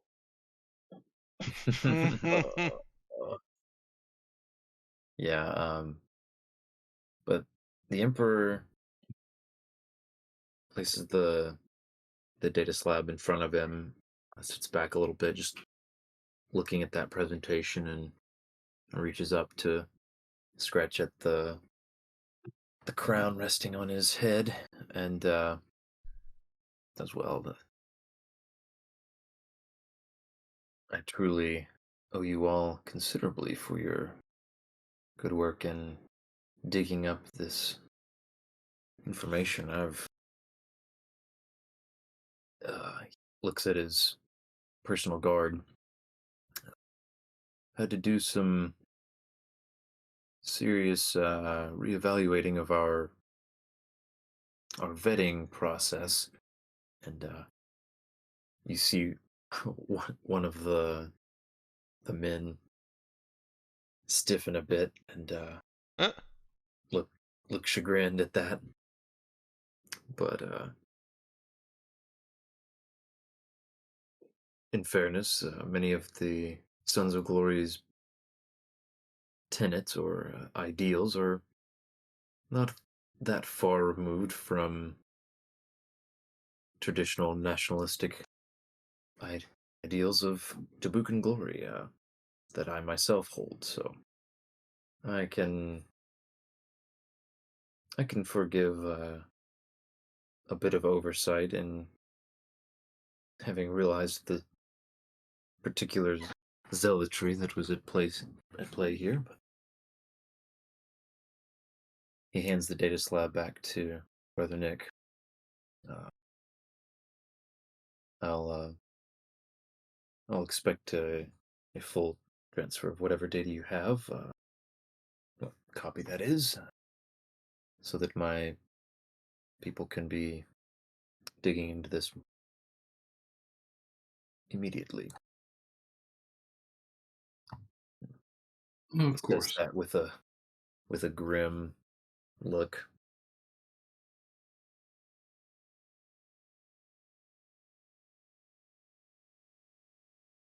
Do you have any more information or requests regarding the Sons of Glory? I hoped that perhaps my public answers were in line with your expectations.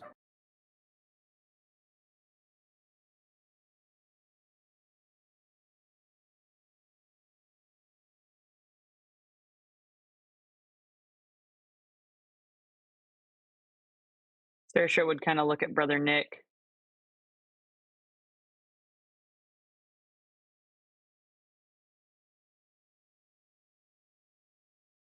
Ethan, you good? Yeah. Okay. So I guess he'd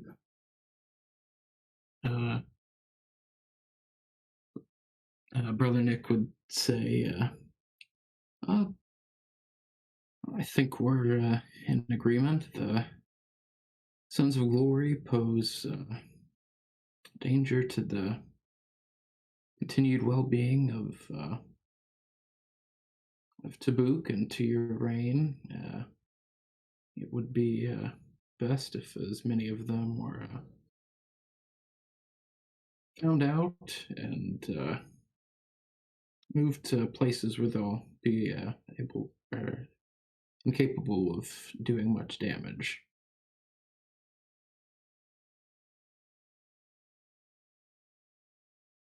Yes, and those that made off with a few of my ships will need to be hunted down. I'm not certain how quickly I'll be able to send a strike force to track them, but I can assure you that stamping out these traitors is at the top of my priorities.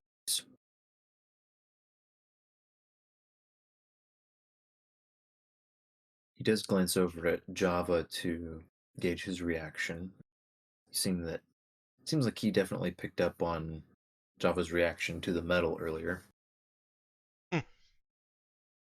It seems like he's watching for some of his demeanor in general.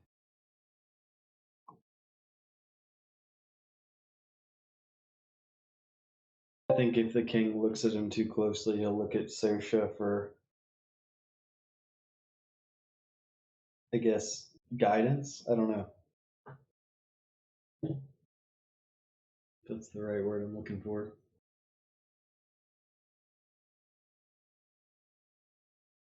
He's acting like someone in that moment who doesn't want to make a mistake in front of the king. Yeah, and he's not picking up on anything negative from the king. Just a bit more scrutiny than he's probably hoping for. um,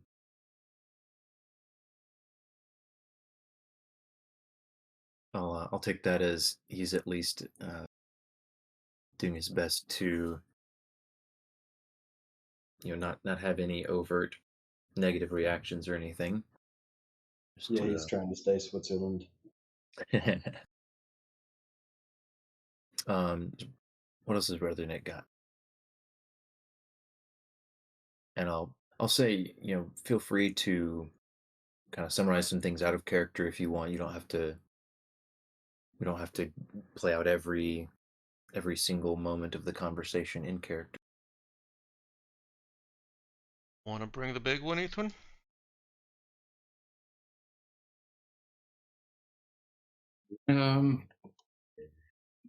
Which big one? Yeah, I guess with that he'd broach into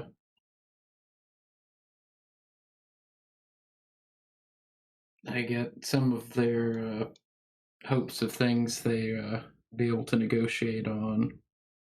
And I guess if everyone was good with it, kind of going through that plan of, or sort of as we'd written it out.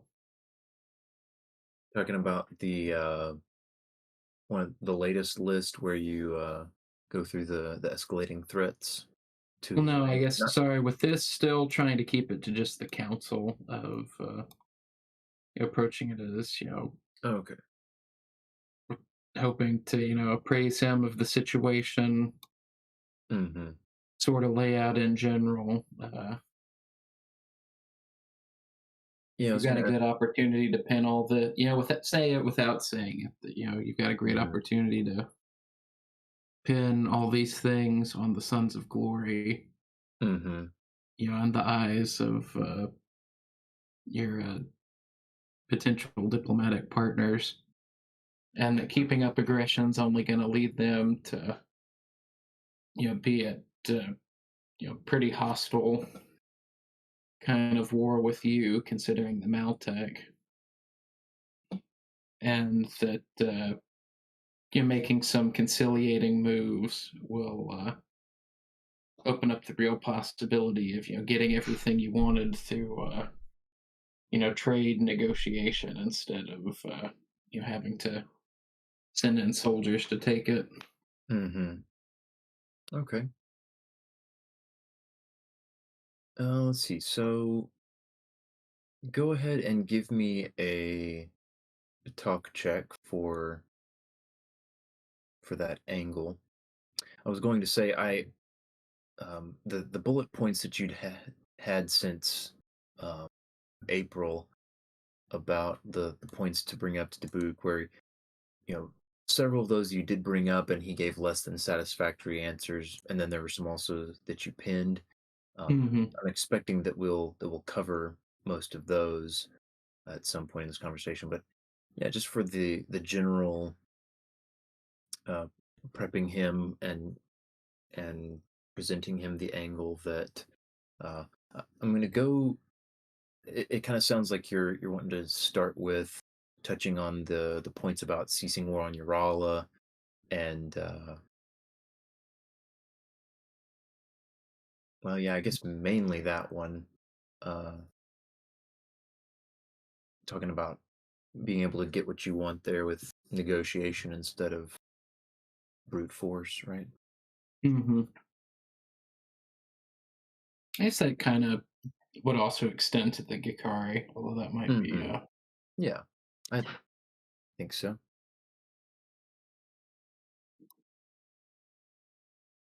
Um, okay, nice. Yeah, so he listens thoughtfully as Brother Nick lays out that perspective and touches on how how he thinks that the Emperor's approach to both Urala and the Jakari could be moderated and that he could still accomplish all his goals, in a different way. And then it picks up on a positive reception to that message. He nods in a couple of key points,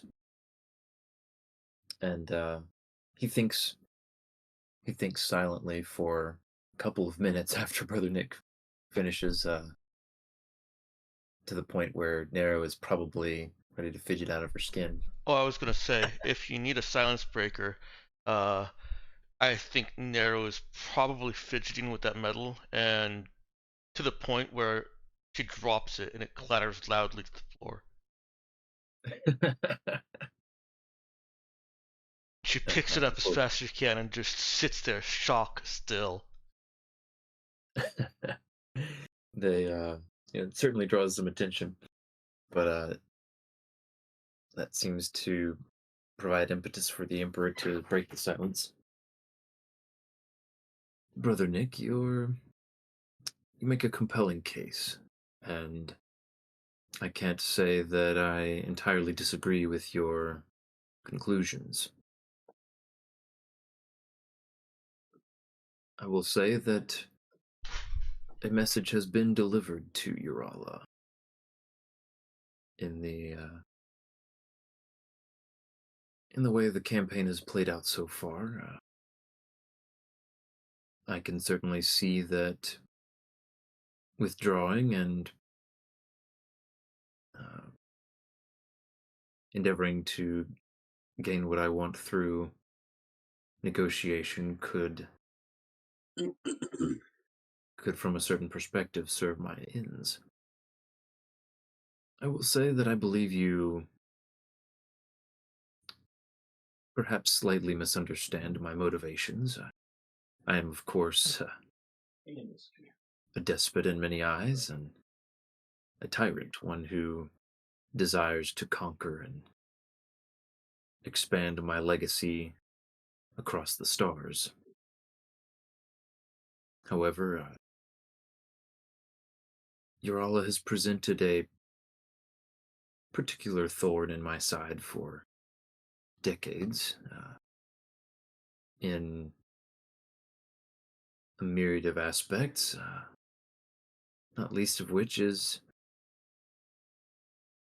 well, I'll say bluntly, a drastically different philosophy. And as trade partner, they've always been amenable to trade with us, but uh, it's led to many clashes over the use of the goods that they would sell to us, and uh, well, a haven for those with traitorous intentions toward my own regime from within Tabuk, and that's not entirely their fault. But there are reasons beyond a simple warmongering desire to shed blood for me to bring them into a sort of vassalage. But I hear you, brother Nick, and with the debt that I owe all of you, and he looks around the room, I will bring this plan, this perspective, before my diplomats. And he looks to the woman who's been sitting there and who's been taking notes and has had a a very blank expression, though she seemed intrigued by Brother Nick's case and seems actually surprised when the Emperor looks at her at that last bit, and she says, "Of course, Your Majesty, yes. We will prepare for that discussion." She furiously takes more notes. Nero stands up. And unless somebody pulls her back down, Mm-hmm. she holds out her medal. That's all I want. You can have this back if you do that. He seems surprised and looks at her slightly confused. Says, "So you would turn down an expression of my good favor, all in exchange for what, the freedom of a people that you do not appear to hold any loyalty to, by blood at least." Yes. I would turn in any favors that this gets me. Hmm.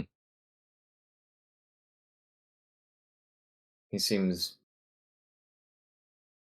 genuinely shocked at that, but acknowledges that. Very well. I'll by no means accept it back, but I hear you, and I respect that willingness to sacrifice greatly, great personal gain hmm, for the Uralans. He Suddenly very uncomfortable, Nero kind of nods, smiles tightly, and sits back down, blushing.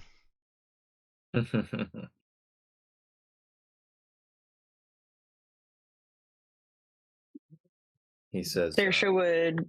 Oh, go ahead. yeah, he says, and on that subject, Nero, I fully intend to grant you all the appointment as some sort of liaisons between these disparate factions and my own corps of diplomats. He nods towards the woman sitting there again, who, I And apologize, I may not have introduced. It's This is Armon. this is Sarima Jamil. She is my Minister of Foreign Affairs, who I have thoroughly vetted, and once again in recent days, and she looks very uncomfortable at that. But says she will be working with you and doing your interviews to ensure that you are, in fact, diplomat material. But so I believe that I can indeed satisfy you in regard to your Allah. I will withdraw. I'll go beyond ceasefire. I, of course, could not make such a sudden turn on a whim without sparking all sorts of question as to my mental state or or undue influence. But in time, I will certainly transition from ceasefire into a full withdrawal. I believe the Uralan leadership has enough to work with, enough understanding of our capabilities to encourage them to come to the right conclusions about our negotiations. If I might, she's trying to think really quickly as to what everyone's been referring to him as. Majesty is fine. Your Majesty, I do believe that Brother Nick and Mr. Breckenridge here may be able to help you in that department. They've both been incredibly talented at keeping up to date with perceptions of the people and how best to, as you heard in their address, let people know that put you in a positive light is perhaps the best way I could go about it. And if you have anybody already on that, I do feel they could be nothing but a positive addition to helping you with that, especially in the way of the Earl and people, in a way that would transition you from ceasefire to withdrawal without appearing as less than, without appearing as weaker or as though you're presenting an opportunity for somebody else to come in. If you need somebody who has a way with words and with people, I think both of them would be able to help you greatly. And sorry, out of character for I didn't quite catch the names you referenced. Spaced for a second. Brother Nick and Cade? Okay. Yeah, I was Okay. pretty sure you were talking about them. I was. Well, I thought you said Mr. Breckenridge, and I was gonna be like, wait, well, so Cade? she started to say Cade, and then Kadir. Yeah, no, I'm sure Daddy. Oh no, I was gonna say just that she started to call him Cade, but was realizing she doesn't know enough about this culture about, like, one, calling him a nickname, and then two, addressing him by his first name. And then so she just decided to motion towards Cade but call him Mr. Breckenridge. You Because see, she was daddy like, issues over here would make a great diplomat. yeah, Di is your man. Oh boy. Now that he's on good terms with his old man, he could be your man. Lol. No, but just she's like desperately trying to not put Cade in an awkward position since this is his king and his father she's speaking to and in front of. So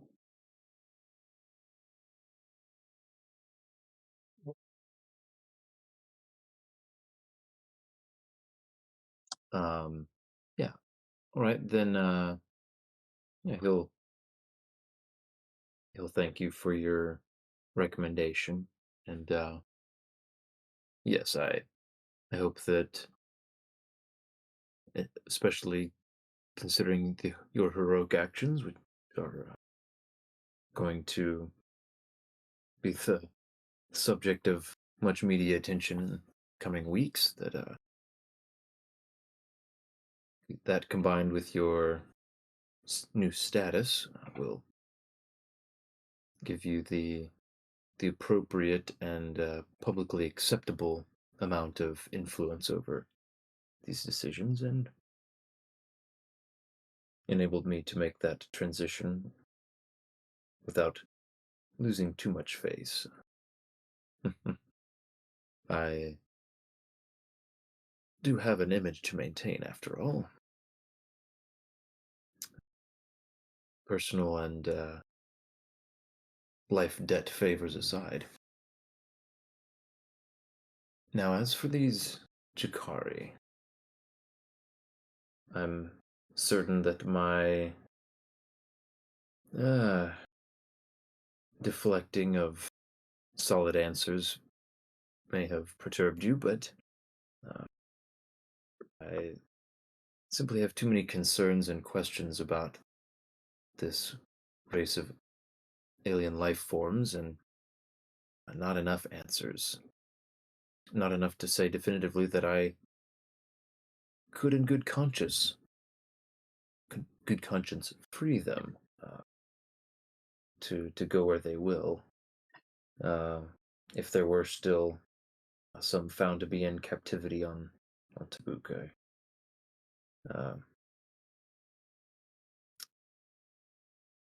Knowing what I do now about the experiments that were conducted and the nature of at least some of these creatures, I wonder, frankly, whether they were bioengineered to be killing machines that are not safe to be freed. But I certainly reserve my final judgment for, further investigation and perhaps a meeting with some representative of their species.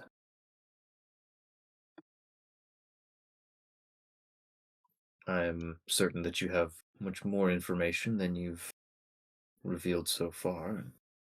Perhaps that could sway me, but I stand quite reserved on this subject.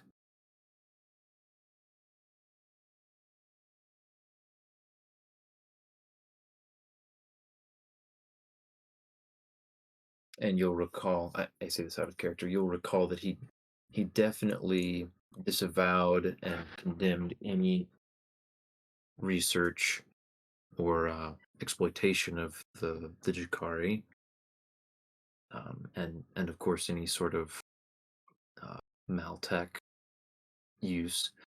But yeah, as far as their being freed and whatnot, trying to remember. See which. Oh, that message is no longer pinned. Did that get deleted or something? Oh no! I'm sorry. I was looking in the wrong spot. Yeah, and publicly apologizing. You and paying reparations. That was another thing where he's, for one, not really willing to issue an apology yet, as that would kind of imply some culpability, as would paying reparations. But yeah, you guys did not really get into stuff about acknowledging their sovereignty, and then also dealing with the Taiwan situation. So where are we? We're looking at 11:25. Oh, all right, Robert. Yeah, I'm gonna have Thanks to for go. I that. have a couple quick things. Okay. But yeah, Yeah, thank good you, game, everybody. Yeah, good game. Good game. And yeah, I sent So my Andrew, I fave said, hey, before leaving. Absolutely. appreciate good job. Good job, kid. Good man. All Bye. right. Bye. So Oh you my word. Ethan. The sire. got so yeah, I think we don't want to go too much longer, obviously. And it sounds like, well, I don't know. I don't think we're necessarily gonna cover everything you guys wanted to cover. Um, but a couple of people are definitely in favor of trying to wrap this up tonight's session. Yeah, there's also I mean, these kinds of negotiations are typically not something you'd hash out and be done with in one night, so it would make sense to just kind of touch on our positions and let the rest be ongoing. Nero is just beside herself with the what she perceives as assertions to what she wants. So this has been a great meeting for her. Yeah, so do you guys I guess I'll ask Ethan, do you want to go ahead and give me like a kind of a brief outline of the other points you want to cover, or are there any of these that you just kind of want to leave shelved and not really even get into?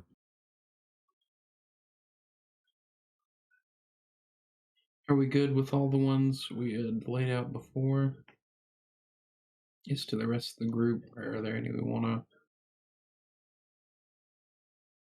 I'm gonna give the to axe. leave off?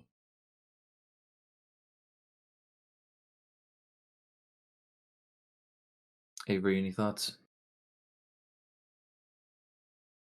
I mean, I feel like this is a big climactic moment for y'all in a lot of ways, so I don't want to take away from the list. Okay. Yeah, I don't hear anybody wanting to axe anything. So yeah, I'll cover kind of an easy one first. As far as replacing government officials with moderates, he actually responds favorably to that one as well. He does give the caveat that post coup he's increased the vetting of any cabinet members, ministers of whatever departments, but he is certainly interested in showing publicly a separation from where he intends to go and the extremists that are being purged from the government and the military. So yeah, he's definitely willing to move towards more moderate individuals, um, and particularly that manifests in their attitudes and sort of policy stances towards uh, non-Tabukans, foreigners, and that including those who are vassals of the Tabukans, and then of course just military mentality, whether or not they're more or less warmongering, I guess. Let's see. So yeah, that brings us. You want to do Jakari or Taiwan first?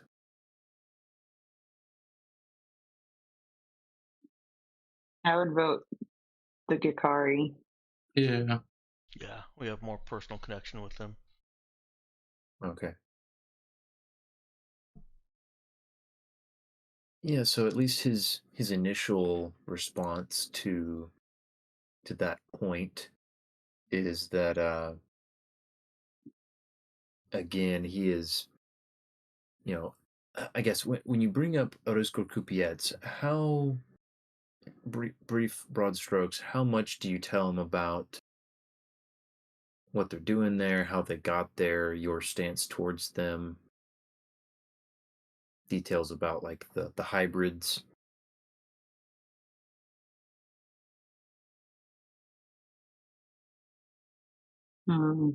It's a good question, actually.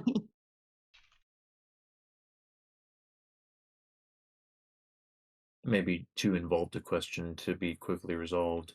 I'm guessing just transparency. I doubt Tom's gonna think to hide any of that Mhm. in future conversations. Okay.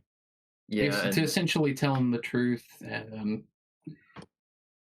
that we had met Tom, and then upon meeting the rest of the Jakari, that we didn't, feel right with them being captive or killed, and so we tried to take them to a place where they could, or where we thought they'd be safe to stay on their own for a bit. okay. And so we dropped them off on a risk war Cupiets. But now they're kind of, I've settled in. They're sort of re-establishing their own culture. Hmm. Okay. You guys gonna you guys tell him anything else about Orozco Cupiets? I say Probably no baby for now. steps. I guess he's still processing aliens, I feel like. So Yeah. Okay. Yeah, you can definitely see the processing going on. Um, his reaction to that is again very reserved. He doesn't seem to really react negatively to what you did. Uh, he grants, and he even vocalizes that he grants that your reaction to the enslaved alien creatures was understandable, although uh, he expresses serious concerns about the aggressive and clearly predatorial nature of most, if not all, of the subspecies that you've described that he's seen reported on. Um, but that that your part in that is not going to be held against you, though. His own his own government having done cursory inspection of the planet and being at least aware of the presence of some sort of alien station in orbit and the unusual conditions in the sector, uh, he's very reticent to just live and let live and outright acknowledge sovereignty and claims on the planet until he knows more and has some more firsthand information as well. Understandable. No, yeah, yeah, that that's a really fair is. one. I think Brother Nick would hasten to add that they've seen the subspecies that were dropped off there, Hmm. be perfectly fine, growing their weird fungus food and, acting as builders and scouts. And that, judging by just how the queen has acted, that uh, it's basically that it seems like she can shape them to the purpose and of what she wants to do. Hmm. And so that would also, when they were being shaped by an outside force of the Sons of Glory towards being a weapon, that kind of led to more violent iterations of the subspecies, but yeah, Mm. if pushed toward or nudge towards peace, you're gonna get more peaceful versions of the or subspecies of the Jakari. Mhm. Okay. Yeah, he takes all that into consideration, and notice Minister Jamil making lots of notes as you're describing all that. Just unabashed interest in all the discussion of the aliens.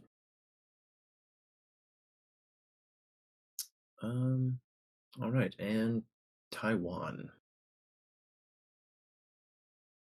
So probably the first time in this. Well, this is definitely the first time in the whole meeting where the emperor actually has a more stony expression and reacts a bit negatively. Hmm.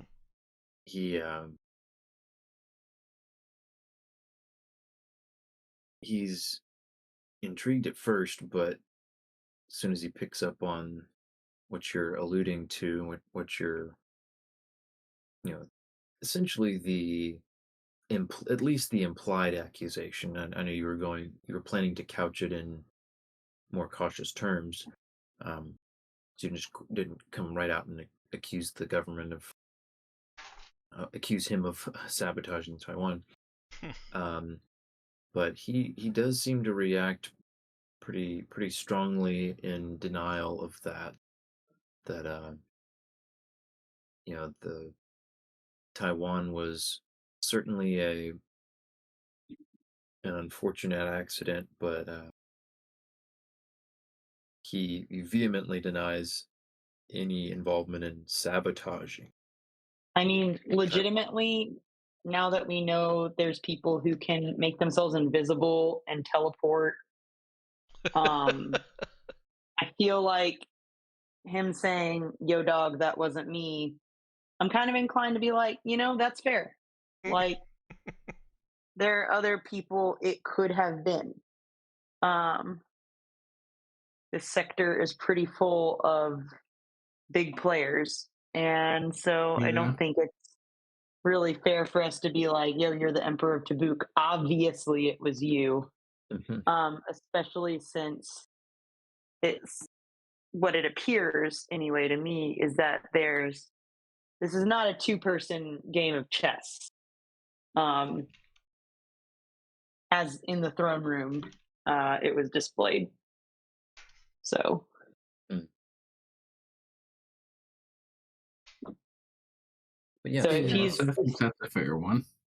yeah, especially in private, he's like pretty intensely denying it. mhm. I Now, would be inclined to believe him. yeah. Now, as part of his kind of vehement denial, he he does talk about how besides that the Taiwanese have been uh, nothing but a thorn in his side ever since. They tried to handle that in a relatively humane way, in as humane a way as they could, evacuating as many people as possible and relocating them. Uh, but the tunnel snakes have just been, uh, you know, an impossible to stamp out thorn ever since. And he does acknowledge, they have some understandable grievances. It's not like he rolled out the red carpet for the refugees, but they all have guaranteed housing and meals on Glatavos. So he's Less only empathetic. yeah, he's only barely sympathetic to the tunnel snake's cause. considers them mostly just malcontents who, want to return to their former freedom and you know, indep- independent governance, which is you know something that they have they have a path toward uh, more self governance on Glitavos, but that's it's going to be some time in the making. Well, I think that kind of covers at least briefly all the points. All right. So, Well, right before we wrap up, mhm, Saoirse's going to bring up the shield. Say, there is one more favor we might ask of you, mm, Your Majesty. yes, And she'll look slightly maybe nervous or like she doesn't quite know how to ask it. This is the one point she hadn't really talked about with her crew beforehand. Um, but she'll say, I have one of the members of my crew. Um, he's shown himself nothing but loyal. Um, doesn't ask for much, but could greatly use your help. And mm, she'll glance so over at Java real quick, and then back at looking up at the king, she'll say, "My crewmate here, Java, is in need of some research to help uncover his past as best you can. Uh, and I imagine that the Emperor of the Tabukan Empire would have resources much beyond our own. And if there's any way you could help us in that endeavor, we would greatly appreciate it." he narrows his eyes a little bit at Java with an intriguing expression. Uncover your past. What about your past don't you know?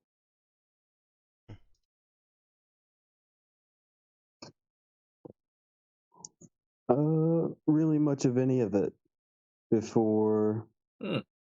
I woke up near the port of Asensio. He leans forward. Well then, some sort of memory alterations?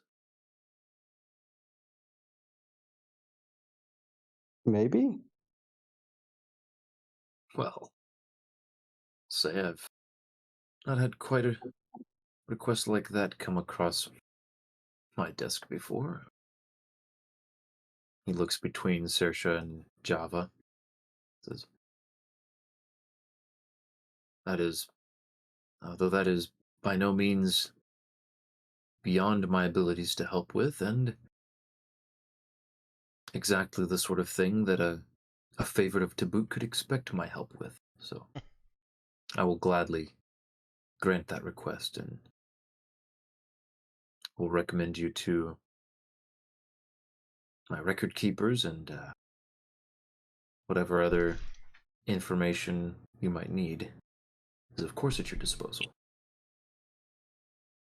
Saoirse will kind of breathe a sigh of relief, and then um, practicing as Cade had kind of been teaching them out, and she'll give sort of a formal bow um, and thank him. Okay. Java will thank him as well and also bow. He'll go ahead and stand to kind of signaling that the meeting is coming to a close, and he'll say, "Oh man, Wow, he's getting old. Odd. Yeah. no, that's he didn't say that. Uh, garbage." Okay, Did you have notes somewhere and you can't find them? no. I know what I just Okay, I'm not gonna do it tonight. I really wanted to do it tonight, but You'll close it out next time. yeah. So, and we already. I mean, we were kind of. We were maybe slightly unclear on what we were gonna do next time, but I because we do still Hello? need to do some. Hey, can you guys hear me? Yes. Oh, sorry. I've occasionally been having problems with it cutting out tonight. So Oh, okay, got you. I know we are gonna do wrap up for existing characters and stuff. So I'm gonna plan some of that out. I will. I really wanted to end on a certain note, but I don't. I want to do it. I'll start next session with it, and then we'll. oh, you don't want a cliffhanger us, Ben? That's so unlike you. It's. I. Mm, I'm not usually this torn. It's because Robert's not Flip a here. coin.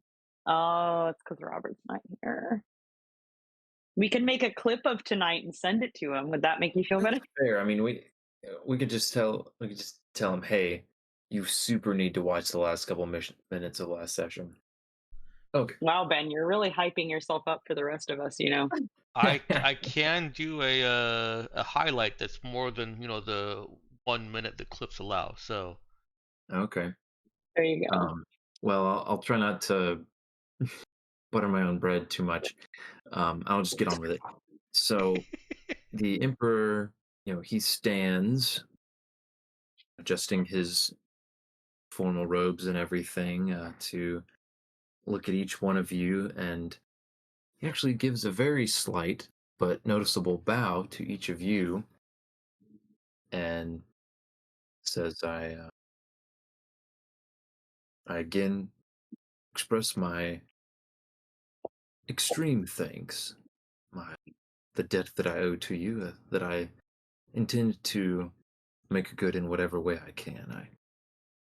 I, I intend these favors to be only the beginning of my expression of that gratitude towards you, and as I learn more of you and know better your desires, I hope to find other ways to thank you in whatever ways I can without compromising the integrity of the Empire itself.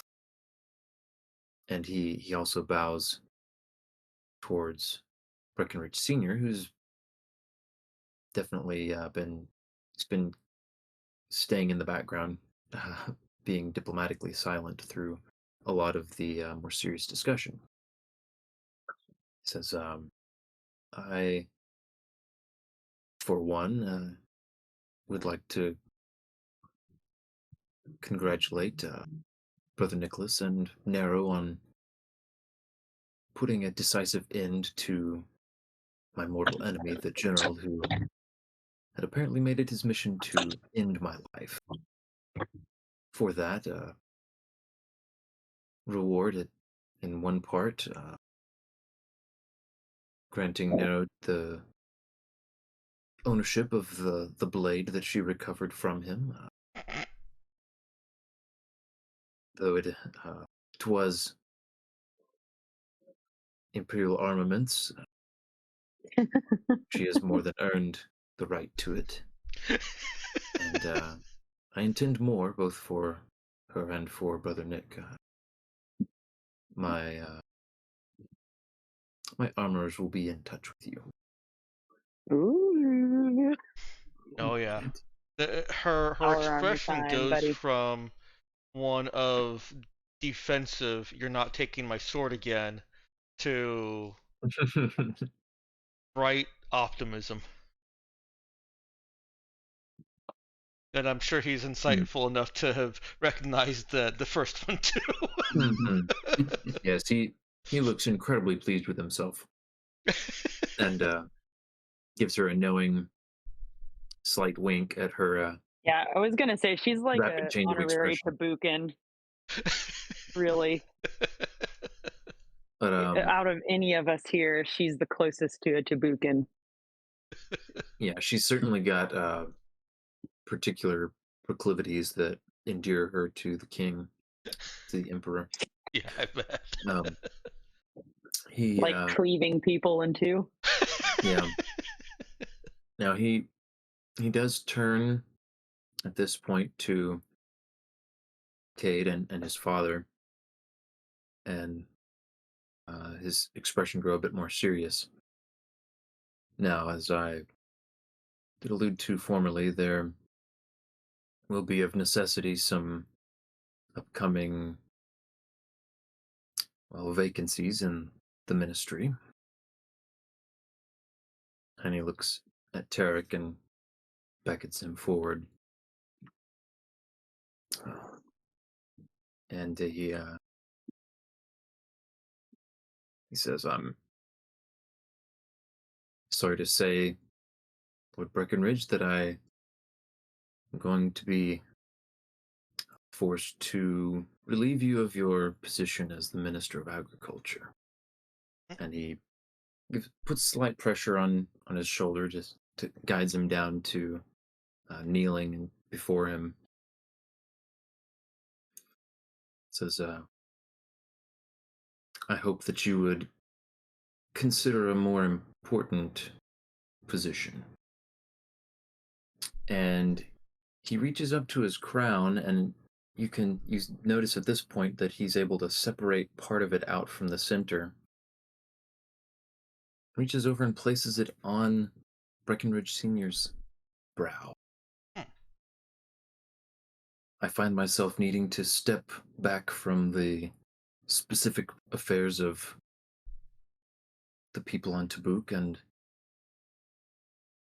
giving attention to the broader affairs of the Empire. And I can think of no one better to take up mantle as king at my feet than you, who have expressed loyalty beyond all others. And Tarek Breckenridge is shell-shocked. He was first looking concerned and now is just completely blown away. And he stammers out, Your Majesty, I have no idea what to say. I'm extremely honored, and yes, well, take your time. Let it settle on your brow for a bit, and give me your answer soon. And Daddy Breckenridge just, eyes wide, nods slowly. Of course, my liege. And he turns to the rest of you, also looking at Cade, who's certainly in similar state of shock, and says, They should just look like giddy. "Thank you all for your time, and if you would give Lord Breckenridge here some time to consider his answer to me, and perhaps talk it over with his son." And he pats them both on the shoulder and excuses himself. He and his heavy guard leave and give you all some time to reflect. And you are free to leave whenever you'd like. End scene. Woo! Man. Definitely make that a highlight. Oh yeah, absolutely.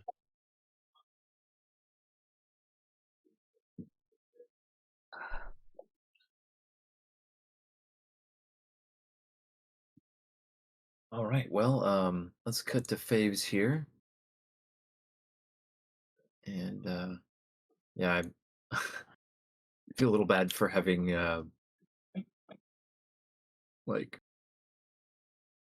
I don't know, played that up so much right before I did, because I was ready to just do it, and then I was like, I had this doubt that wanted to hear Robert's reaction live to it, but I feel like delaying it till the next session would have been a little Hmm. weird to just be like, drop that and okay, moving on to something completely different.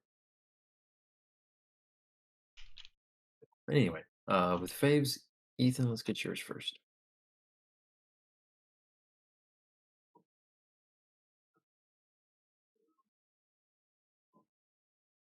I guess King Daddy Breckenridge. That's a big one. Long may he reign.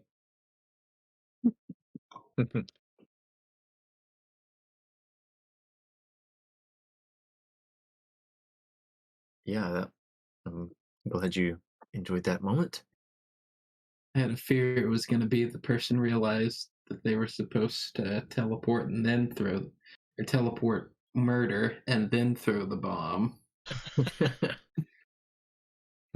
I got the order of operations right on the second trip.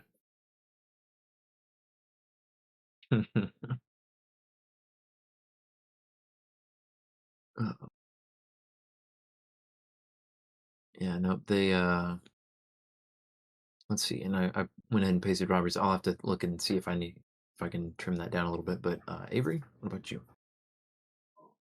I would say probably our pre-session planning. Um, I think even without an agenda, it went really well, and I'm excited for the prospects of it. Okay, awesome. Glad to hear that. Um, yeah, I think uh, I I think I'd say my favorite part was probably also part of that the prospect of new characters. Because don't get me wrong, I definitely have really enjoyed the characters that you guys have, but I'm also there's just a certain excitement to the idea of getting to do a kind of a fresh session zero Mhm. character creation with the whole party all at once together because I haven't gotten to do that in a very very long time, and just the idea of just being able to go off in a kind of new direction. Danielle. Oh man.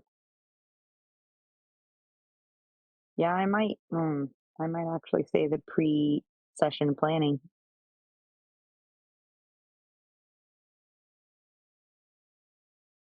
Okay. Dix. Um, well, I also loved the pre-session planning and the prospect of starting a spook crew with all of you. I think I'm gonna give it to um, the king, being a reasoned man, pressured by politics, um, and willing to kind of make some concessions. I mean, he didn't have to do anything because we asked him to. He's already alive. We can't undo that. Um, so, big props to him, and for the moment of him being a good ruler.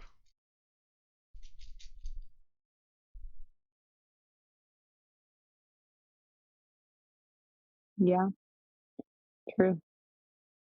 Nice. Um, I mean, there's Well, also Nero getting more awesome stuff, but that goes without saying. yeah. Yeah, that's always going to be a bright spot. Let's see. I did enjoy the opportunity for her to interject there with the medal, Yeah. because there is not politics or any kind of smart talk, but it was nice to do that too.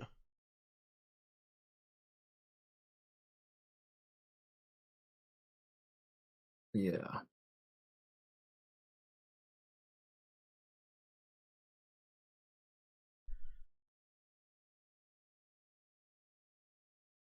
All right.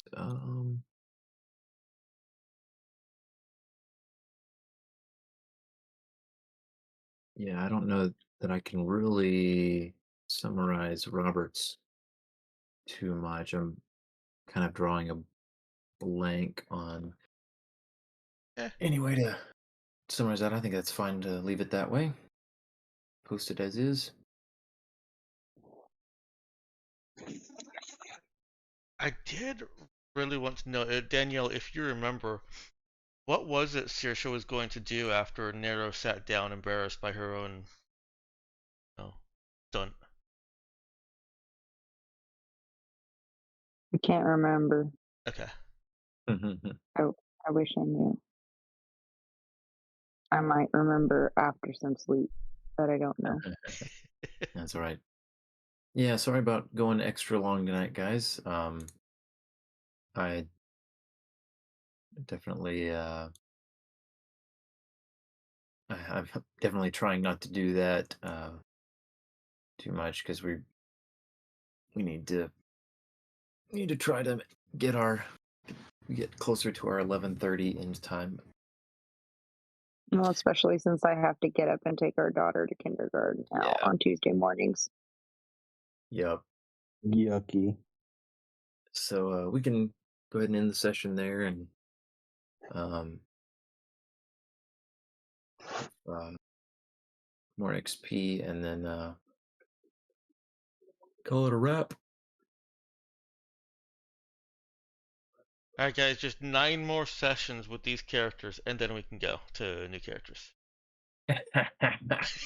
Oh, you want to get to 70? I feel like that's a nice number. Uh, 63 is a nice number too. Yeah, man, it's nice and odd. 67's good too.